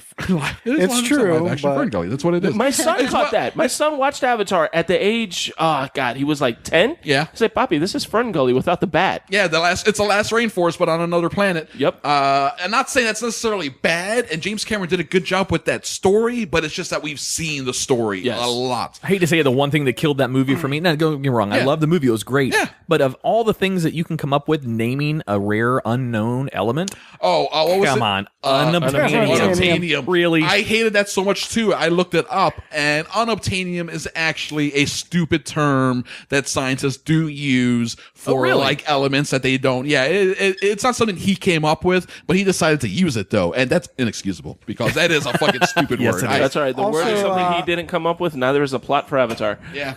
Also, Avatar story also came from history. America. It's kind of how America was born. Well, that's Ferngully, right? Ferngully is based on it. It's all. Yeah. It's a very environmental thing. Hey, Tach. Yeah. Sorry to interrupt. Can you give him that right there off the table? Oh, thanks. That's what he's Thanks, Jay. Yeah, it's his little bone. Get that bone, buddy. Oh, yeah, that's right. And then obviously they turn to a big story. The Hurt Locker, Avatar. They're up against each other in the Oscars. They're a couple that's been divorced. Blah blah blah.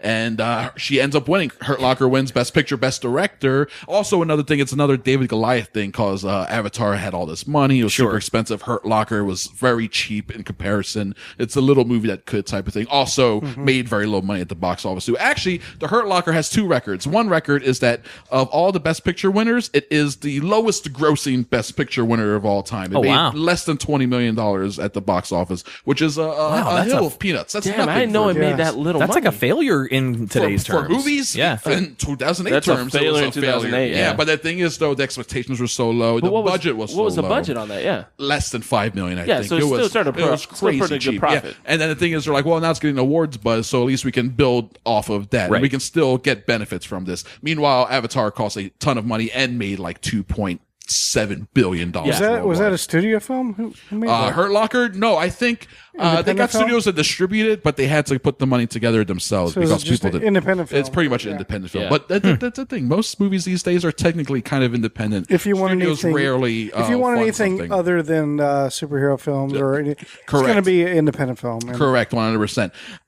Based off the Hurt Locker, she got Zero Dark 30 made, which had a lot of acclaim, made a lot of money. Also controversial because it's kind of pro-torture, but that's not a surprise because she worked with the CIA to make the movie. And so obviously the CIA has a long history of like helping and partially funding Hollywood films that present them in a positive light. So a movie that shows torture leading to the capture of Osama bin Laden, CIA is like, hell yeah, we'll help you make this movie. So it's a good movie and it's well made, but the politics of it are a little fucked up. The CIA, brought to you by Joseph Goebbels. Yeah, dude, it's truth though. The Nazis knew what they were doing. It's the same way in '79 when the Iranian Revolution and the religious clerics took over. One of the first things they did was burned all the cinemas. They shut down artistic expression. Before the '79 Islamic Revolution, Iran had a thriving movie industry, filmmakers and cinema goers. Yeah, if you look at and Iran, that's what they shut down immediately. If you look at the videos of Iran in 75 to 79, it is ridiculous. It's a metropolis. It's gorgeous. It's on par with like New York City and Paris and London. It's an amazing place. There was a game that I saw somebody playing. It was, they would show pictures. I think it was like all the pictures were taken in 1971. Yeah. Some of the pictures were in Los Angeles. Some of the pictures were in Tehran. And you had to guess which one was where.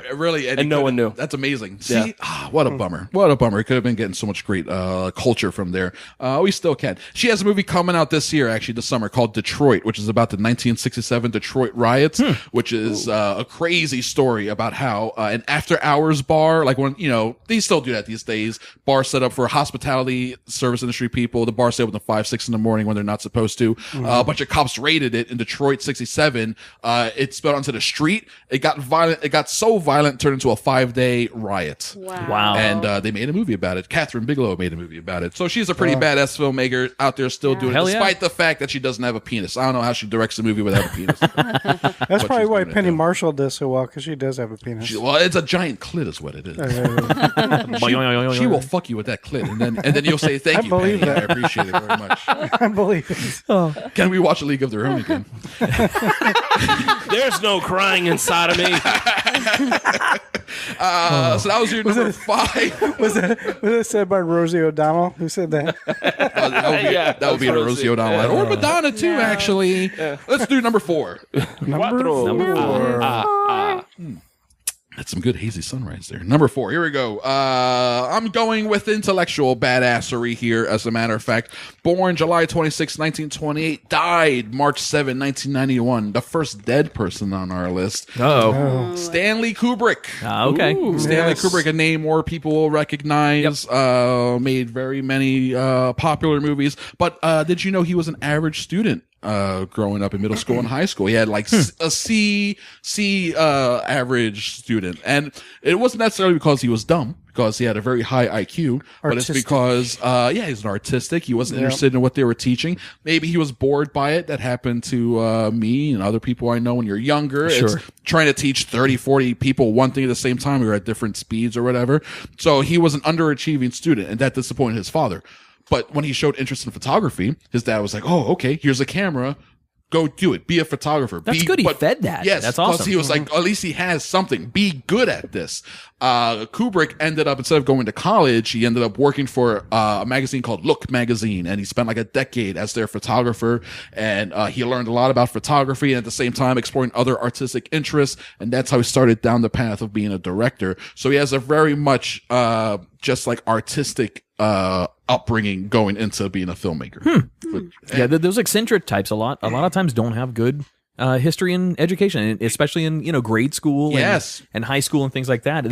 It's rough on them because they're not interested in like super basic history lessons or whatever. Maybe they should be, but they're not. They're already thinking of other stuff and they want to go do other things. Let's not forget Einstein didn't do too well through high school. That is an absolute lie. He didn't fail math like everybody thinks. Absolute lie. He didn't do well in school. He excelled in school. All right. That is an absolute lie. Who spread that lie? Who spread that lie? I don't know. What's that, Jay? Keep talking. Keep talking. What's that, Jay? What's that?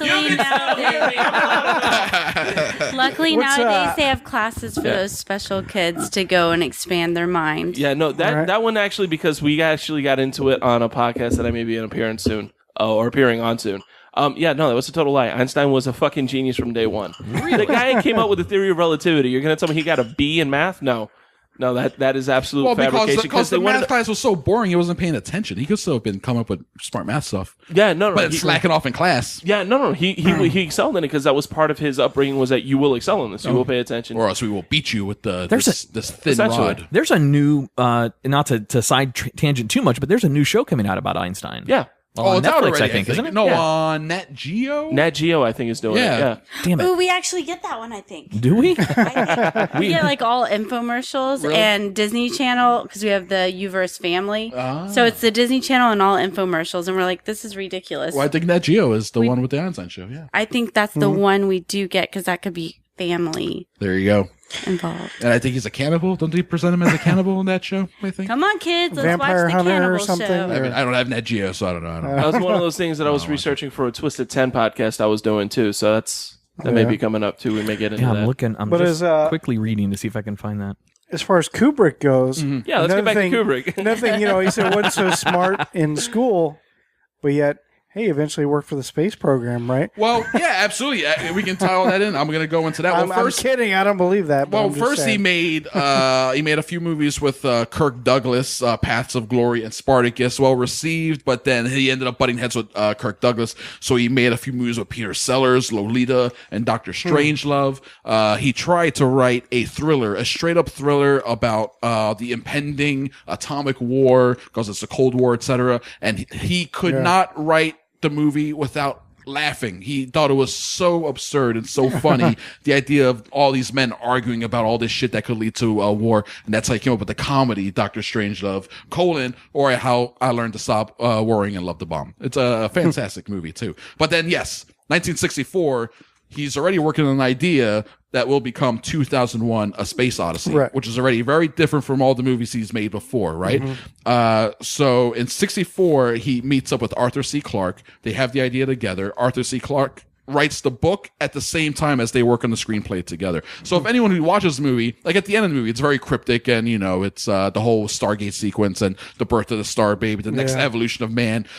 If you have problems understanding what's happening there, read the book. It's literally like spelled out in the book, the scenes, but it's being described what's happening.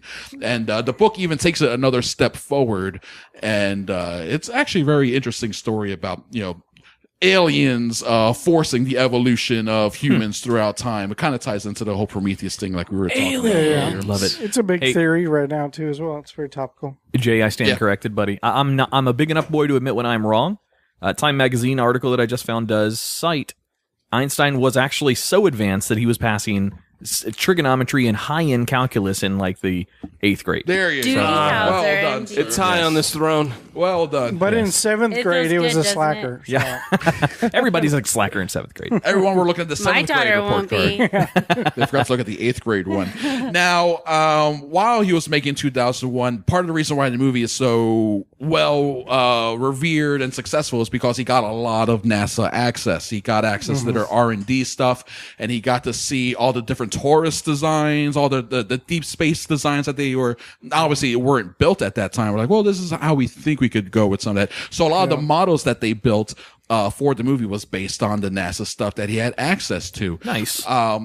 After 2001: A Space Odyssey, he made a movie called Barry Lyndon, which is it takes place in like the 1700s and 1800s, and he wanted to shoot the movie with natural lighting. So if it was shot outside, you want to set up lights, it'd be shot with the sun. If it was set inside, they had to build a fire and put candles everywhere, and the scenes would be lit with the candlelight. Practical lighting. But they didn't have lenses that could capture those lights. So he got NASA to build him a lens for his camera that could capture the light. Really? So he could film scenes by candlelight. That's awesome. How could he get NASA to do so much, to give him access to R&D, and how could he get them to make him lenses, make him camera faked work? the moon landing. He did not fake the moon landing. I don't believe that at all. That is absurd. I don't believe it at all. Don't worry. That is absurd. I He did work not at fake the moon SpaceX. landing. Of course, I don't believe it. He shot the fake moon landing footage is what he did. Okay, he didn't fake the moon landing. He shot the footage. Did you see the movie about that with Rupert Grint? Who? What? Rupert Grint? Rupert Grint from The King of Comedy? That's The King of Comedy. No. That's Robert De Niro's character in The King of Comedy. Rupert? Rupert, he's from Harry Potter? Oh, no. I'm thinking, no, they get Rupert. No, I don't. I was what going movie? with Rupert from Dirty Rotten Scoundrels. Okay. May I use the bathroom, sir? Yeah. Halt the podcast. No.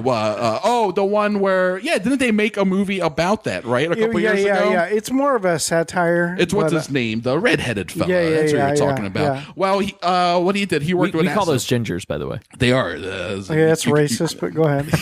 It is a little weird. If you look at Stanley Kubrick, if you look at pictures of him when he's first starting out to make 2001: A Space Odyssey, he's very thin. He's always wearing suits, clean cut, clean shaven. After 2001: A Space Odyssey is over, he has gained weight. He has stopped wearing suits. He is looking like a slob, beard. The stress of trying to keep the secret of making that moon landing footage, because they didn't know about the cameras, right? They figured the cameras, they may work, they may not transmission wise. They knew the moon landing stuff is all real. That all really happened, but they were worried. It was a publicity thing, It wasn't about actually going to the moon. It was just about beating the Russians. And if they can get to the moon, but then not transmit the footage, how does anyone believe them? So they had to have a backup, a contingency, and that was where Stanley Kubrick comes in. He makes the footage for NASA secretly while he's making 2001: A Space Odyssey, and then that's why people now, they look at the footage like, oh, there's missing this and the shadow and this and that. There are all these things because it is faked footage. The moon landing actually happened, though. I am not saying yes, 100%. No, I believe yes, 100%. So we're on the same page. Yes, of course.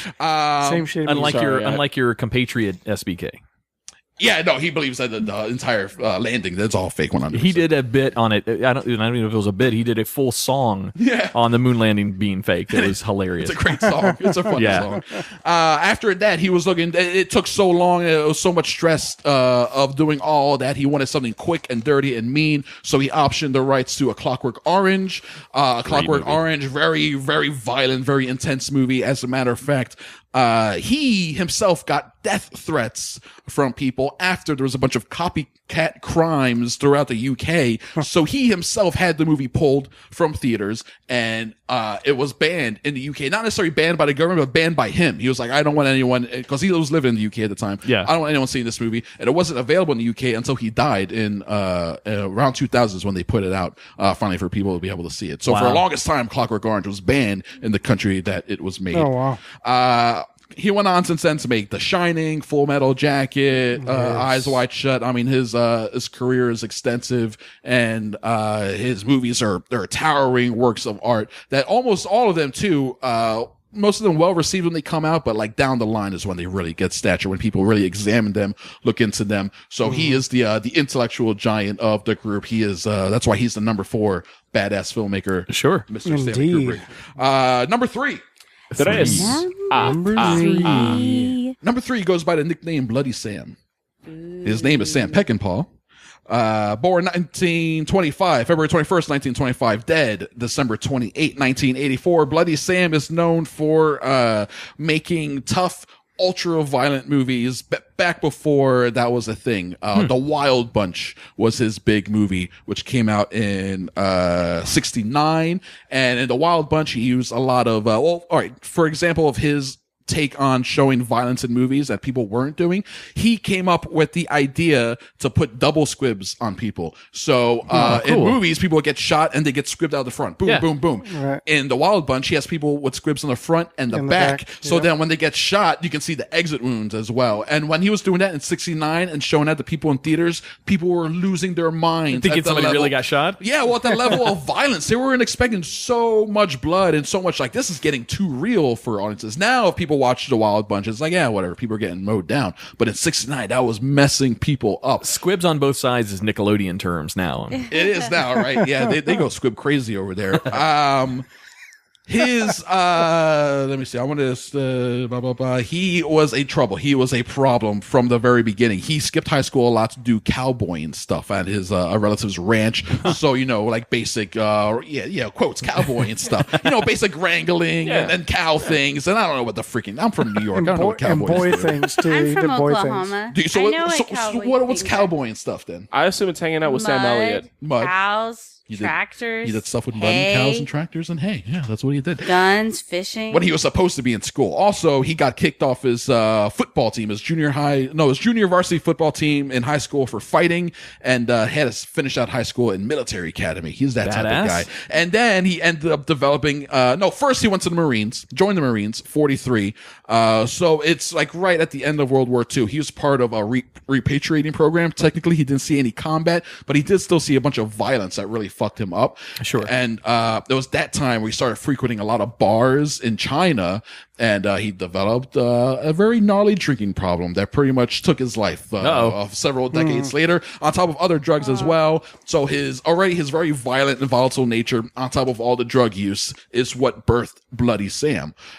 So while he was also an artistic guy who wanted to make movies and entertain people, even in a very violent way, still wanted to entertain people, he was also ruining personal relationships left and right, and just goddamn mess. There's a legend around him. I was trying to find it online. I guess I just don't know the right search terms, but there's a legend about how he got kicked off one movie as a director. So he stole the film, the actual footage. He stole all the footage and he took it back to his ranch, and he holed up drunk as hell, because in his final days, he was never not drunk, and he had guns everywhere. He was a huge gun lover, and he was like, you want this footage, you come and get it and you see what happens. And they had to like work out a deal with him to let him finish the movie and work on it again so they can get the goddamn footage back that they already spent millions of dollars on. Who's the guy now that is a huge gun advocate, has his own ranch, he's eccentric and crazy, and Ted Nugent? Ted Nugent, yes, thank you. So he's that version. He's Ted Nugent then. That's basically it. He is, yeah, except I think he's like Nugent, but if Nugent like went off the deep end like he should, like he needs to, and finally like really do himself in. Sam Peckinpah's other movies also include 1971 Straw Dogs. Anyone hear of this one? Dustin Hoffman, Straw Dogs. Yeah, it sounds. I remember hearing about Straw Dogs is fucked up. Like if you watch Straw Dogs now, like The Wild Bunch. If you watch The Wild Bunch back then, it was like, this is so violent, and now you're like, yeah, it's violent, but it's not really blowing me away. If you watch Straw Dogs now, you'd be like, fuck this movie. It is intense. There's a crazy rape in there. There's like real visceral violence. It's a home invasion movie. Dustin Hoffman marries a British girl. They move to the British countryside where the local tough dudes, they're like, look at this dandy fop over here with his glasses, because he's like a writer or a teacher or something. So the whole movie is all this tension building about how they're like, we're the real men, and you're now these days like you're the cuck, you're the better cuck that we're gonna push around and shit like that. And they push him so far that finally at the end of the movie they invade him, and they're trying to like I guess they're going to try to kill him and take his wife, and they're defending the house. So they do the whole like boiling oil on the stove to throw on people. They set up a bear trap to like catch someone right on the head. And it is a wild Matchbox cars on the floor. Home Alone. It is Home Alone. It's the end of Skyfall is what it is. Did you say dandy fop? Yeah. Total dandy fop. Yeah. What? I've never heard that term. Isn't that a derogatory term for a gay person? It's like a British old school term for, because that's how they would view him, because it's a whole like we're like old country guys that like to drink, and Dustin Hoffman's like, well, I'm the little wormy guy with the glasses who likes to read. I don't want any trouble, guys. That type of thing. Gotcha. You know? So he's a total dandy fop. Yeah. So Sam Peckinpah, Bloody Sam, also did Pat Garrett and Billy the Kid, Bring Me the Head of Alfredo Garcia. Fantastic, very violent, very weird movies from the 70s. And Bloody Sam, he's an interesting dude who then died a very lonely, sad death from alcoholism and other stuff. So there you go. That was your number 3. All right. Moving on to number 2. Number two is this fellow named John Huston. John Huston, born August 5th, 1906, dead August 28th, 1987. Before he was a filmmaker, he was an amateur boxer as a teenager. He was a reporter, a short story writer, a portrait artist in Paris.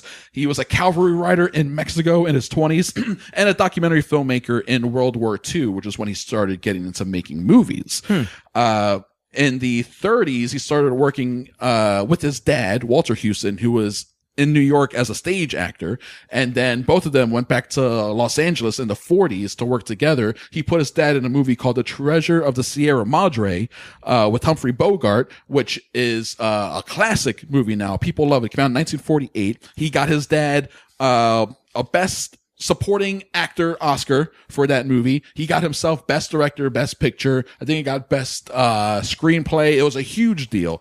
And it is one of my favorite movies. It's also a big influence on There Will Be Blood, if anyone's a fan of that movie. It makes for a really interesting double feature there. In 1950, he came out with a movie called The Asphalt Jungle, which is a movie about criminals and them going out to, do jobs and stuff. But the notable thing about this movie, it's the first movie really to show criminals as like people. And not like the bad guy, the evil element. It's like, no, your protagonists are criminals and they're just people going about their day-to-day business. Their day-to-day business just happens to be, committing crimes. Just happens to be killing people, yes. Also, Marilyn Monroe's first serious film, and people loved her in it. So it was kind of a big break for her that people could see her in a different light, not just comedy back in the day. 1951, right after that, he did an adaptation of The Red Badge of Courage. The Red Badge of Courage, he directed that entire movie on horseback because it had like a cast of hundreds and hundreds because it's a Civil War set movie, right? So he had to direct battle scenes. So he felt the need to direct every day, show up on horseback and roll around, be elevated above everyone and talk down to people. I'm like, this is how we're making this movie. I just see him riding around like Robin Williams on a horse. Yes, in Night of the Museum, but real, much more pretentious and dicky about it. And actually, the movie ended up being a big problem. A lot of problems with the studio. They took it away from him. They cut out like 20 minutes. He ended up disowning it, moving on to another movie. But there's a great book that came out in 1955 called Picture by Lady Lillian Rose. And I would recommend if people like reading. It's a fantastic, fascinating read about the entire production. And there's tons of stories from the top down involving everyone, all the crazy shenanigans. John Huston's only a part of it. But the whole horseback thing is... That's awesome. Hey, Tach. Ridiculous. Chris doesn't know us very well, does he? We don't read. Well, not around these parts here. Yeah, but he got a bunch of listeners, though. I've been doing cowboy stuff. Yeah, it's quote cowboy and stuff. I do cow stuff and boy stuff. It involves mud. The two guys that work with the two space programs, and now the one of them read. Yeah, that's what you want, folks. Not enough numbers in the reading is what's going on there. He was also an actor in Chinatown. He also directed Annie, which I find hysterical. The original 1982 Annie. That movie's so great. It still holds up. I swear to God. And he directed it. You just got Andrea's attention with that one, I'm telling you. There we go. And Andrea's actually been asleep this entire time until right now. That's so mean. It's I take back the dinner I made you guys. Give it back. Right now. Here's a bucket. Oh, that's disgusting. There Will Be Blood. Back to that movie. Not only was it an influence on the directing of it, but the Daniel Day-Lewis played Daniel Plainview, and he had that very specific way of speaking. It was like, I drink your milkshake. I am Daniel Plainview. He had that voice. He is doing John Huston. He's doing a John Huston impression the whole time. In mannerisms, the way he speaks. It would be Daniel Day-Lewis to do that. To do that, yes. Yeah. And to the point where Angelica Huston is John Huston's daughter, and I saw a video interview with Angelica Huston after like a screening of the movie, and they're like, what did you think of There Will Be Blood? And she was like, it was weird seeing my father on screen. That was very bizarre. And she said it in a way like I didn't appreciate it. Like she wasn't happy about it. Yeah. She was like, that was strange. I didn't like it too much. But that's the influence. That was John Huston. He is enough of a towering figure that he then factors into a completely fictional thing like There Will Be Blood on the side like that, and he's still a big influence. So that's your number 2, which finally brings us to number 1.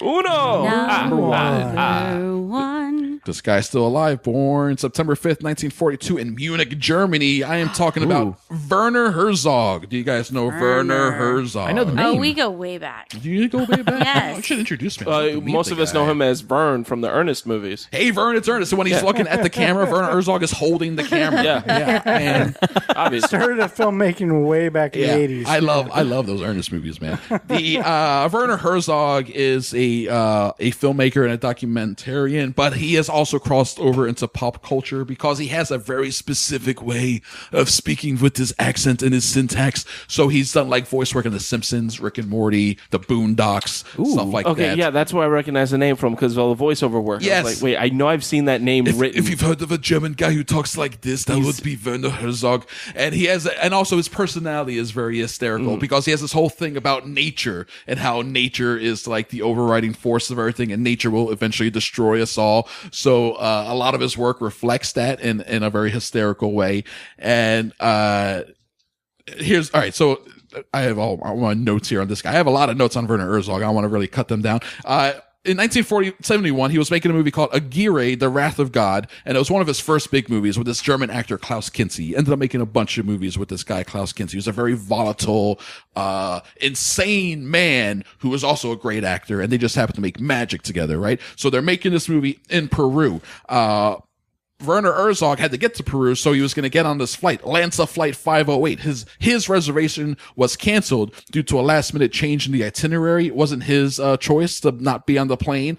That plane was struck by lightning and disintegrated. Wow. That plane that he tried to get on, and they're like, no, you can't get on this plane. But there was still a survivor, someone named Julian Kepke, and that person free fell from the disintegrated plane, hit the ground, lived. Okay. What? I think I found the twist. That's the conspiracy. Oh, you think that's a conspiracy? I think that's it. Well, you don't have to tell us now. We'll wait till the end. Well, let me just finish up with saying, long haunted by that event, Werner Herzog, 30 years later, made a movie about that called Wings of Hope that came out in 2000 about that event. The plane got struck by lightning, disintegrated, someone fell out of the sky, lived. He made a movie about it. Not on that plane he should have been, though. It's like Seth MacFarlane almost was on the September 11th flight. Yeah, Right, yeah, I right? heard that, Yeah. Yeah, the exact same thing. Spooky as hell.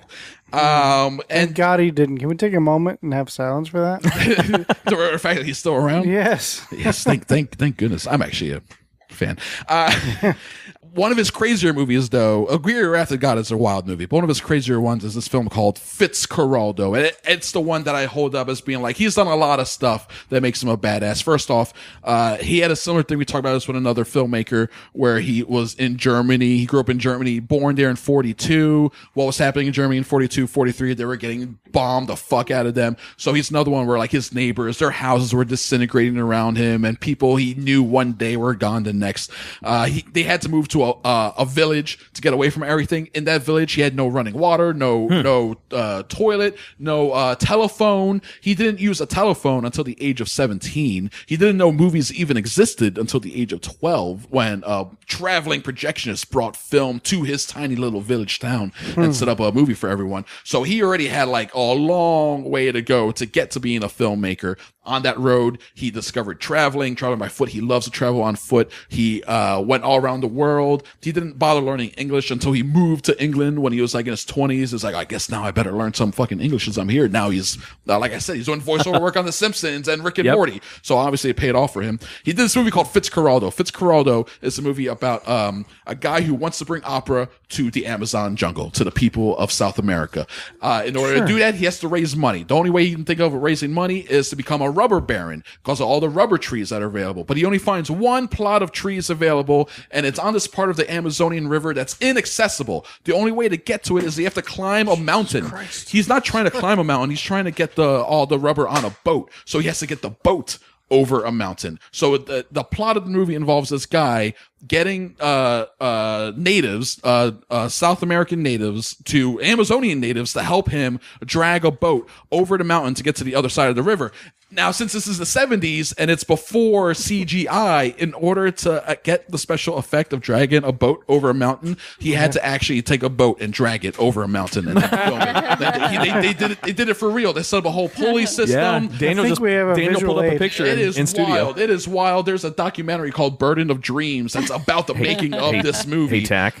That's That's not the fake part, I think. I think that one's real. Oh, there's a photo of it. So Is I he think like it's okay. looking all this stuff up? No, I don't know. he's the research department. And yes, he totally that is real. He dragged that boat. As a matter of fact, one of the people that they hired died. One of the Amazonian locals died trying to get this boat over because like a pulley system broke and the boat slid back and it crushed the dude. It was really bad. That's some bad juju right there. It is bad. No, that's not the good. The whole set was riddled with bad juju. At another point, before they even got there, the natives like they revolted against him and his crew, and they took all his equipment, they put it in a circle, and they burned his whole set down. And he had to leave South America, go back, get more money, convince people to give him more money so he can go back and try filming again. They're like, you want to do this again? He's like, yes, I want to do it again. And the whole thing's shot like on location in the Amazon, and it is an insane, really well done movie. And he also did. All right, two more things that he did, and then we're gonna wrap it up. He has a filmmaker friend named Errol Morris who wanted to make documentaries, but this guy kept coming up with ideas and then never finishing on the idea. So he told him, if you make a movie, he was working on one called about pet cemeteries. If you finish this documentary about pet cemeteries, I will eat my shoe publicly at your red carpet event. I will literally eat my shoe. Errol Morris is like, okay, he makes the movie Gates of Heaven. It comes out in 1978 at the red carpet event. They have a table set up with a boiling pot of water. Werner Herzog, he walks up there with a boot. He drops it in. He boils it for a while. He takes it out. He cuts off a piece of leather and he eats it. And he starts eating a shoe right there. In the Oh, that's cool. this guy's movie. Charlie Chaplin style. Yeah, 100%. He has since come up with, in 2009, the Rogue Film School. If you like Werner Herzog and his approach to filmmaking, you can be under his tutelage, I guess you can say. But it's not your average film school. Here is a direct quote. Courses include the art of lockpicking, traveling on foot, the exhilaration of being shot at unsuccessfully, the athletic side of filmmaking, the creation of your own shooting permits, the naturalization of bureaucracy, guerrilla tactics, self-reliance. He also says for students, he wants, quote, I prefer people who have worked as bouncers in a sex club or have been wardens in the lunatic asylum. You must live life in its very elementary forms. The Mexicans have a very nice word for it, pura vida. It doesn't mean just purity of life, but the raw, stark, naked quality of life. And that's what makes young people more into a filmmaker than academia. That's a beautiful quote. He is very much that type of dude. I really want one of his classes to be how to convince a second group of savages to help you move a boat after the first group of savages that's burns everything to the ground. That's the first class you get when you show up, man. Like, that's how you do it. That's guerrilla filmmaking. It is guerrilla filmmaking. And he's also made a bunch of great documentaries. Grizzly Man is probably his most famous one back in 2005.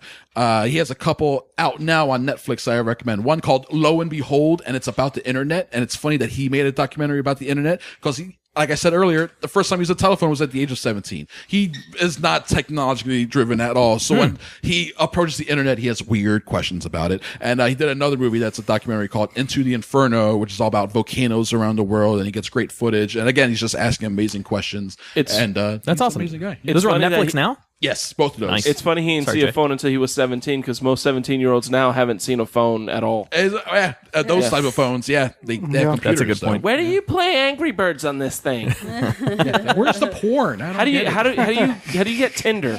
Give them a rotary phone and just watch the confusion set in. How do I swipe? Rotary. No, Yeah, get one of rotary those phone, ones yeah. with the handle on the side. Yeah. And you gotta speak into it. Hold the one up to your ear. No, you got to turn it. Yeah, if you had a friend with 2 9s in his phone number, he just wasn't your friend. Yeah, that takes way too long. forever. Forget about it. It's easier to just walk over there. So there you go. I love Werner Herzog. That's your number one, and that's your entire Holy team. shit, man. That is okay, fantastic. when do you breathe? Now when it's over. Chris has got a hell of a presence. I'm a huge movie buff and all this kind of shit, but goddamn, dude. Yeah, that's what I do, man. That's I what thought do. I was a movie buff.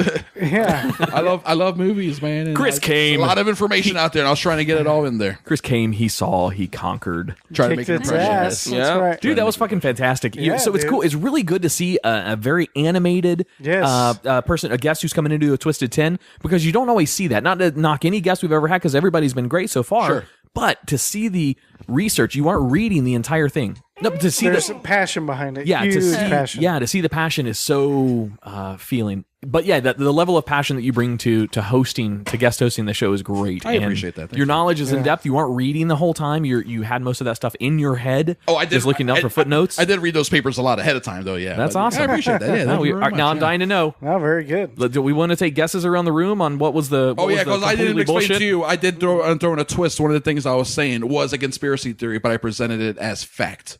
So they said the whole thing about the plane being struck by lightning and the person surviving, that was the conspiracy. Anybody else want to take a guess during all those stories at what was fake? I'm going to say John Huston riding cavalry in Mexico. All right, right. because he did. I did say he was a cavalry rider in Mexico. I just threw that in there. Andrea? Oh, when you said that, I thought that was You it thought the too. same one as well? I think she chimed in. At Our the same guests? time, There was one I can't remember that I thought, but I forgot already. John Horseback Huston the whole riding on time? horseback the whole time. Okay, that's another good guess. Jennifer, what about you?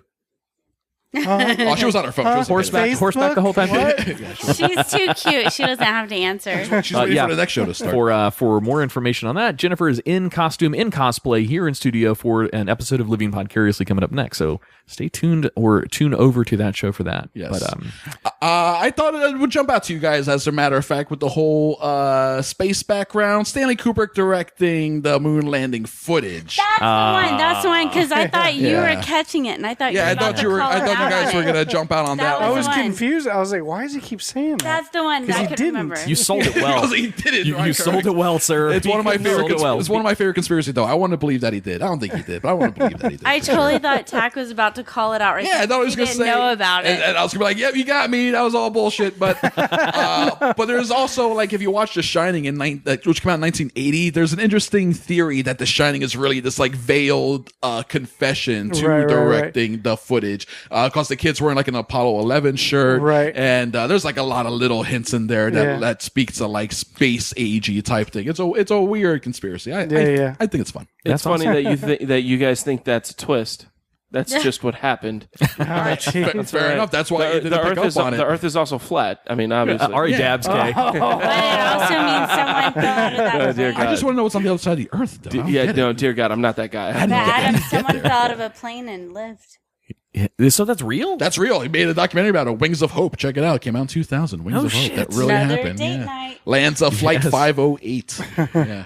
Oh, that's awesome. So, all right, fantastic list. Let's get some plugs out of the way. I'm impressed, sir. Oh, Holy shit. Holy shit. How can our listeners find you and find your podcast, and maybe give it another plug again about what your podcast is all about? Cinema Crespodiso is all about movies, but it's also about TV and pop culture and whatever we feel like talking about. It's tangent crazy. We're drinking, smoking over there like wild. Perfect. So you can listen to it at chriscrespo.com, iTunes, Stitcher Radio, however people like listening to the podcast. Cinema Crespodiso is this show. And also I do trivia all around the Orlando area, so people can, if you find me on Facebook or whatever, I'm always posting when I'm doing trivia shows around town. I do also want to add that your level of energy that you brought to the Twisted 10 is every show that, at least the 10 or so that I've listened to. That's what we do. Your guys' level of energy is just fucking on point in that entire show. It's very entertaining. We try to make a high energy show because it's what I like to listen to. So that's why there's all the segments and music and different things going on. And then we make sure to take a break in the middle too, so we can recharge and all that. Yeah. Thank you. I appreciate that. That's what we do. Yeah, absolutely. Very cool.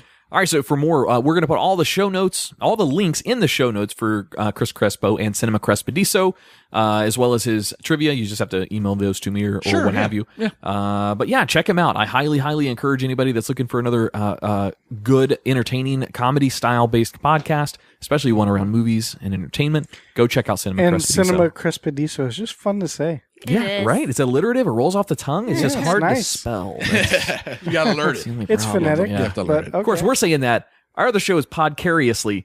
How Made do you up word. spell that? Yeah. Well, so be it. Or define it. Yeah, like what is a Crespodiso? I don't know. I have no idea. Don't worry about it. All right. Andrea, where can our listeners find you? Brent Allen Salon and Day Spa. Oh, yeah. And how much of a discount do our listeners get up there? I don't know. Why don't you come in this week and I'll give you a free blow dry. Ooh, that could have changed. Dry. Free blow dry. Dry, she said. Yes. Mouth hugs all around. All right. Yeah, buddy. Jay, where can our folks see you in the next few weeks? You can catch me at Copper Chimney in Palm Bay Saturday, June 24th. I will be performing there, co-headlining with Duncan J. Also, catch me guesting on another podcast, Here's What's Wrong With You, hosted by Christopher Neil Walker. Yes. Season 2, Episode 3 was just released the other day. Had a lot of fun recording that. Chris is a good friend of mine. And go check that one out wherever you get your podcast from. I believe, is he next week for Twisted 10? I believe he's coming up very shortly. It's either next week or a couple weeks It's either out. next week or the week after. I'll find out right now. I'm looking right now. Well, while Tach's looking that up, facebook.com/thetwisted10. Send us an email to the show. That's thetwisted10@gmail.com. If you have a recommendation for a show, like last week's episode brought to you by Jay Alvarez, was none other than one of our listeners that emailed in the idea, contacted us on Facebook, and suggested it. And Jay ran with it. I had a lot of fun with that one. Yeah. Yes, Christopher Neil Walker next week. Next week. Yep. Yeah, Christian Walker's next week. Don't miss that one. Don't miss it. I won't. All right. You didn't catch my cue. I pointed. All right. Okay. I guess is that about it for us? Oh, be sure to check out the Take 2. What the fuck just happened? She fell off the stage. upcoming episode of Get Out Penny. Yeah, that's right. It's coming out here pretty soon.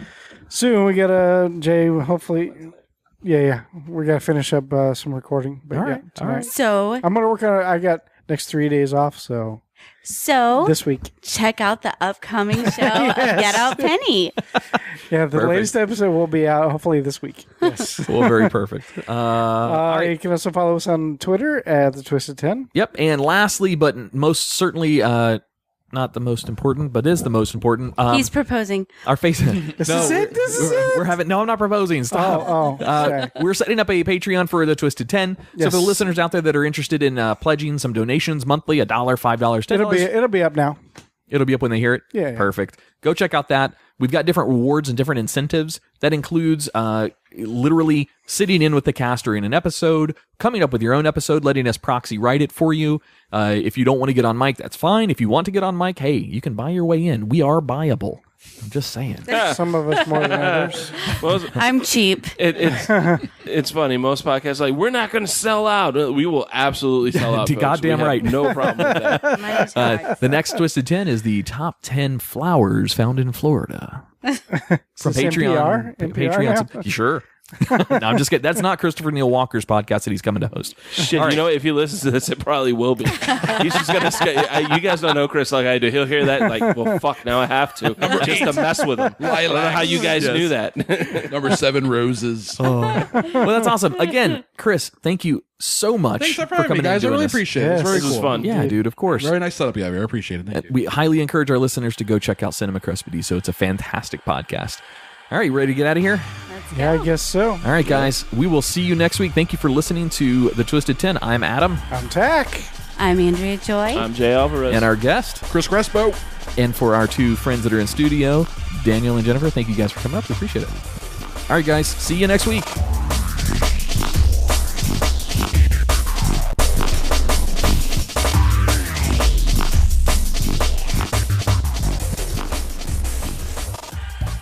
Wait. Don't hit stop on the episode just yet. Hey, this is Tach from the podcast you just listened to. And if you enjoy living podcariously or the Twisted 10, then you're going to love my new podcast I co-host with my lifelong buddy, Ron Canniff. It's called You're 40, Now What? It's about the trials and tribulations of turning 40 and just getting through life. So check it out on iTunes, Google Play Music, and anywhere you listen to podcasts. Thanks. Now go give someone a mouth hug.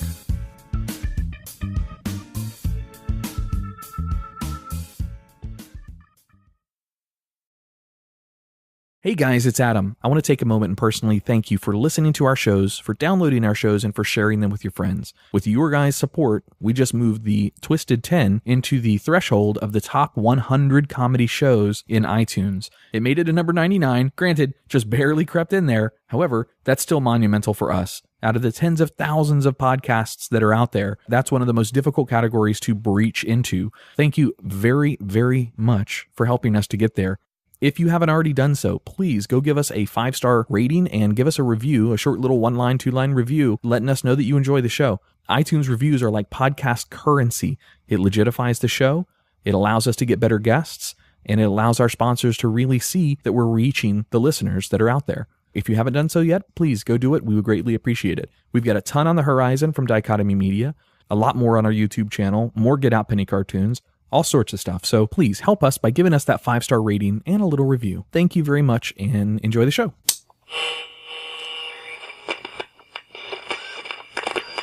T-minus 10, 9, 8, 7, 6, 5. All 3 engines up and burning. 2, 1, 0, and lift off. 1, 2, 3, 4. You're listening to the Twisted 10, bringing you original and unique host-created top 10 list, recorded live in world-famous Cocoa Beach, Florida, with hosts Tach Van Sickle and Adam Poston.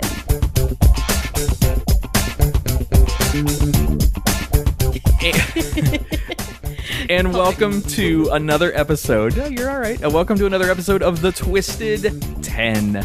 I'm Adam. I'm not one of your hosts, but I am one of your regular hosts of the show. But I'm not hosting this week. Jay has been replaced. Tach has been replaced. Holy shit, is this how you fire me? Is this how you do it? This is it. Fuck, man, what about a little bit of tact? Jay, we have to talk. Speaking of tact, Tach Tack has been replaced by Cat. by a pussy. Yep. There's a pussy in his seat right now. So, Tach, she's upstaging you.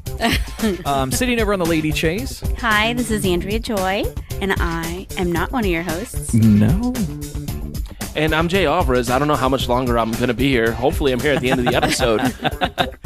Obviously not another non-host today. You just hosted last week, though. You didn't? Yeah, and apparently I'm getting fired for it. Shit. No, your good name's episode. on all the stuff, so we can't fire you until we find another Jay Alvarez. When you come in and see whiteout on the banner, God damn then it. you might want to be a little bit worried. This is why our branding never works out to my favor. Fuck. But we don't have Skype up today. We actually have a guest in studio with us, Oh, shit. I thought Real Skype started life. hologramming. all the way over from, where about do you broadcast? The HR department, and then That's horrifying. And then the emails get lost. I'm my own HR department. I know how that goes. Man. It's the only way to do it. But yeah, we tear apart the list, and we have some fun while we're doing it. Yes. And yeah, that's about it. And it's a good show. I've listened to a couple because you recommend, if you're going to host a show, at least listen to a couple. Exactly. Which I'm like, yeah, that makes sense. It's one thing when I have guests on, I don't expect my guests to listen to the show because I can guide you through it. Sure. But if you're asking someone to run the whole thing, please listen to it to get an idea of the flow. So I listened to the Dan Cummins one. Nice. Very cool. All the Western, the outlaws. I love Westerns Outlaws, anyway, yes. and Old West culture. So that's very cool. I really like the one she Skyped in. What was that, Congressional podcast? Jen Briney. Jen Briney. Yeah. I like that she started with all the Puerto Rico stuff, and Yep. she got into all that and the original governor. And I was like, man, you guys could have done an entire hour on just that. Yeah. that was very cool. That was a good episode. I enjoyed that one as well. So you guys do a good job out here. Oh, I'm very cool. Thank impressed. you. Yeah, it's unique. When we first came up with the idea of doing it with, there was nobody else that had this, and it was a gamble. Yeah. Like, especially when we started introducing guest hosts to completely take over the show, because that's very dangerous. You could have some flops. And luckily, knock on wood, we haven't had any, anything that's come up that we've had to can the episode or anything like that. Really? So you haven't done one yet where you've been like, oh, that was not good, or even like halfway through, you're like, oh, we need to adjust this somehow. Or... Guest hosted, no. We've had one that we shit canned internally. Oh, okay. Just because it was Sure, yeah, that happens. Yeah, Rough. It's bad when the guest hosts have a better track record than the actual hosts. Yes, it is. So far, we're batting 1,000 with the guests. That's fine. Oh, okay, that's good Yeah. to know. Well, we'll Yeah. see. Let's put that to the test tonight. No, then. yeah, for sure. All right. So this is the point. Basically, we turn the keys over to you, and you run the rest of the show. All right, The well- only interaction that we ever ask for is after you're like, if you're about to announce number 10, you say number 10, and then you give us a chance to add some funny little. Let everyone do your thing. Yeah. I would like you guys to speak up and help me out as much as possible, as a matter of fact. Cinema Crespodiso, so I very rarely do it alone. I think I've only done 2 episodes by myself, and I feel more comfortable interacting with people. So even as a host, I want a lot of... Oh, yeah, you'll hear it. We'll have some banter going back. Please do. It's All hard right. to shut us up. That's what... Yes, That's what podcasting is. That's why we all have microphones. That's why we're not sharing a microphone. All right, well, top 10 list. I know you've done a few movies once. I figured I might as well do a movie one because that's my thing. That's your theme, yeah. So, right? You just did one last week, too, didn't you? With, Yeah, I did top 10 that are lying movies to based you? on true stories that are lying That's to a you. good one. That's a really good topic. And then I was like, oh, no. But I was like, all right, it's still pretty different from what I'm doing. My top 10 list, and you also said you could do with a twist, right? You can add a twist, I had yeah. a twist. My top 10 list is top 10 badass filmmakers. All right, so it's filmmakers who I feel like for different reasons I would consider a badass, whether it be physical, intellectual, perseverance, or whatever. And then the twist is at one point, one of the facts that I present on one of these filmmakers is an outlandish conspiracy theory that I just happen to love. Really? Yes. Fine. So when you think you hear the conspiracy theory, feel free to pop up and call me on it right away. All right. But like, yeah, this is it right here, and we'll start talking about it. But If not, at the end of the episode, can you reveal which absolutely, one it is? yeah, All right, sure. cool, But cool, I'm cool. pretty sure. So what they'll you're jump saying out. is Quentin Tarantino is Jon Snow's real father. Yes. Oh, these are my notes. Actually, Tarantino not even on the list. He's not even on the list. He worked at a video store. There's nothing badass about that. All right. Well, let's go ahead and start top 10 badass filmmakers. And obviously, this list is very subjective. Sure. So if people they have opinions or they want to come at me with whatever, you can hit me up on Twitter at @GoFuckYourself. I don't want to hear your opinions. I really don't. I like that. You're the one who stole that handle. Damn it. Yeah. And then Twitter, man, they don't like that handle at all. So I'm going to do number 10. Number 10. George Miller. Does that name sound familiar to you? I'm going to ask you for everyone. Does the name George Miller I'll tell you, sound familiar? the guy in here that was going to know a lot of these movie things is going to be Jay. Yeah. If Tach was here instead of replaced with the pussy, Yeah. he would get a lot of the stuff too. Okay. So All right. I don't So look in recognize this it. direction more when I ask, so you know the name George Miller. No, George Miller, no. George Not off Miller the bat. is an Australian fella. George Miller was born March 3rd, 1945 in Brisbane, Queensland. Good day, mate. In Australia. Good day, mate. He's another known strap on for the Barbie. creating the Mad Max series, as a matter of okay. fact. Jesus Very Christ, yeah. I'm like, I know George Miller. I just can't put a pin on it. And he's actually Dr. George Miller. The reason why I consider him a badass filmmaker is because he studied medicine at the University of New South Wales. This was like in the late 60s going through the 70s. And in his final year was in medical school in 1971. Him and his brother started experimenting with short films and stuff. And throughout the 70s, he was working in emergency rooms and as a doctor and doing a lot of stuff. But on the side, he was interested in films and like doing experimental films and working on crews and stuff, just getting experience. But then what happened was over the years throughout the 70s working in Australia, and remember, just like in America, Australia was the same way. Your drunk driving laws were much more lax. Your driving laws, period, were much more lax. The roads were just crazier. People died much more in car accidents. Cars were much less safe, so accidents were more brutal, right? So he saw a lot of car crash violence coming into his ER. Wow, that makes a lot of sense now, considering knowing what movie he did later. Yes, exactly. His first movie, 1979, was Mad Max, based on all the gruesome stuff that he saw, and he channeled all that horror into a really crazy, like, it is post-apocalyptic, but it's like right on the edge of the apocalypse. Sure. It's like 2018 is the year it's set in, and then he made a whole series, all 4 movies, and the fourth one, Mad Max Fury Road, that came out just a couple of years ago, is the best one of all 4 of them, which is crazy. Cast in Orlando. Where's Maitland? Maitland? Yeah. Chris Crespo with Cinema Crespodiso Yes, Podcast. yes. I still have to say, I hate that you can pronounce that, but pseudonym gives you fucking problems. Yeah, that's true. And Crespodiso is a weird word, yes. Yeah. It is. Yep. I definitely regret that name now, 4 years later. Not to be confused with Marcus Crespo, who Not my brother. not your brother. Wait, shut the fuck up. Seriously? Seriously. Oh, sorry. All Crespos aren't related. Yeah. You guys have both done visits on Tom and Dan, Yes. and Tom and Dan have even made a joke about that in the past, that you guys had similar last Well, names. because and- when Marcus was on, Tom was just like, "Oh, so you're we've had your brother in here. It's funny that he does movies, you do comedy." And Marcus was just like laughing and yep, going along with it. And then Ross stepped in and was like, "They're not brothers. They've never even met. They don't even know each other." And it's true, we actually haven't met face to face, which is pretty funny. I'm intending on having him on the show eventually, one day. that'd be a confusing show. It'll be Crespo and Crespo. Yes. Here's Mark. Yeah, we don't know each other, but he's a Crespo. Yeah. He's a funny dude. So he came out and did a Bug Nutty out here, what is Ray Brito's gig once every third Thursday of the month at Bug Nutty Brewery. And Marcus Crespo was the headliner that night, and I didn't actually know he was going to headline. I just went up there to support our boy. And sure enough, there's Marcus Crespo wearing a giant Tom and Dan shirt. Yeah. I'm like, oh, I know you. I've listened to you. I know who you are. I'm Adam. I know you don't know me, but it was cool. It was cool to meet him. That is cool. Yeah, yeah. And then I think I asked him, I said, "You're Marcus Crespo. You have Cinema Crespodiso." He's like, No. Yeah, I wonder how often he gets that. See, now I might have to have him on the show just to ask him how often he's asked about Crespodiso. Yeah. I could use the ego boost. Like, you get mistaken for my stuff a lot. That's good. That's good. Yeah. So you guys, I want to be the dominant Crespo in town. You guys are a good 280 or shows in?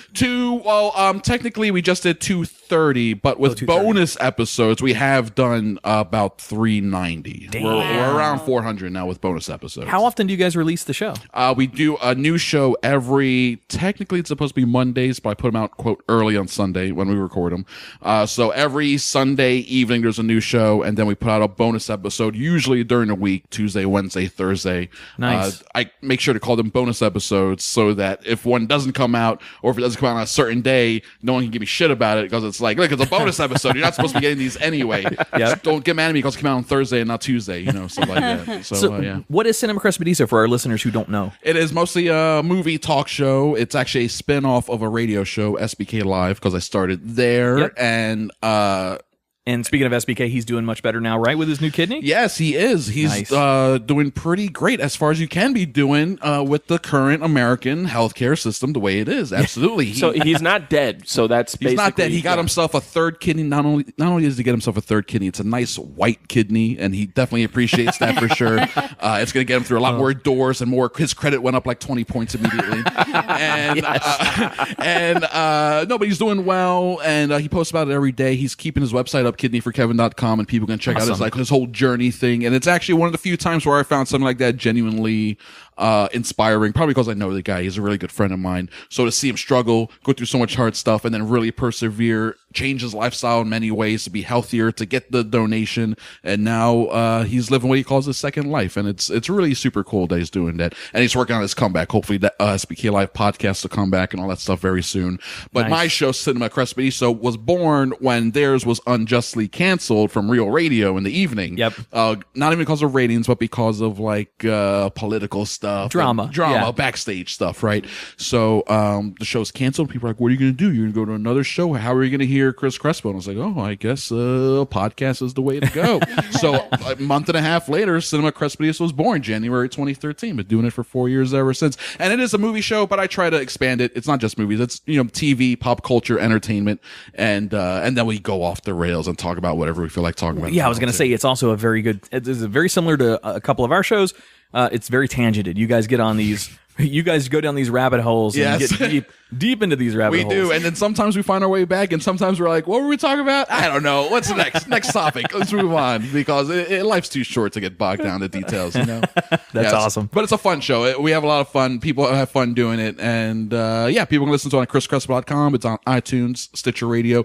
Cinema Crespodiso is a weird name. It's a very pretentious name. I got it from the movie Cinema Paradiso, which is it won the best foreign picture Oscar in 1988. It's an Italian film, and it's a movie about the love of movies. So I figured it was either gonna be that or Beyond Crespo Dome. I should have gone with Beyond Crespo Dome, or probably the Chris Crespo Show. But anyway, Beyond Crespo Dome. Sounds. Yeah. Welcome to Crespo Dome, bitch. Yeah, welcome. That's the second half. The second half is the Crespo Dome. Yeah, 2 men enter and 2 men leave, because it's a very genial place. We're all very chill. We're just hanging out, talking movies. Yeah. Yes. All right. So for the listeners that are joining us brand new from Cinema Crespodiso, thank you for joining us. The Twisted 10 is a top 10 list podcast. It's each week, one of the regular hosts, or like in this case with Chris coming into the studio, is a guest hosted episode where the guest or the host brings their own top 10 list. And it can be from anything. It could be top 10 movies, top 10 sexual fetishes, top 10 best or worst infomercial products. I mean, the range is all over the place. We've had some fabulous guests in the past. Hopefully tonight will be good too. Yes, Chris. I don't know. I don't know. But shit, you fire me during the intro and then you berate the guest? God damn, man. Wow. This is why we need an HR department.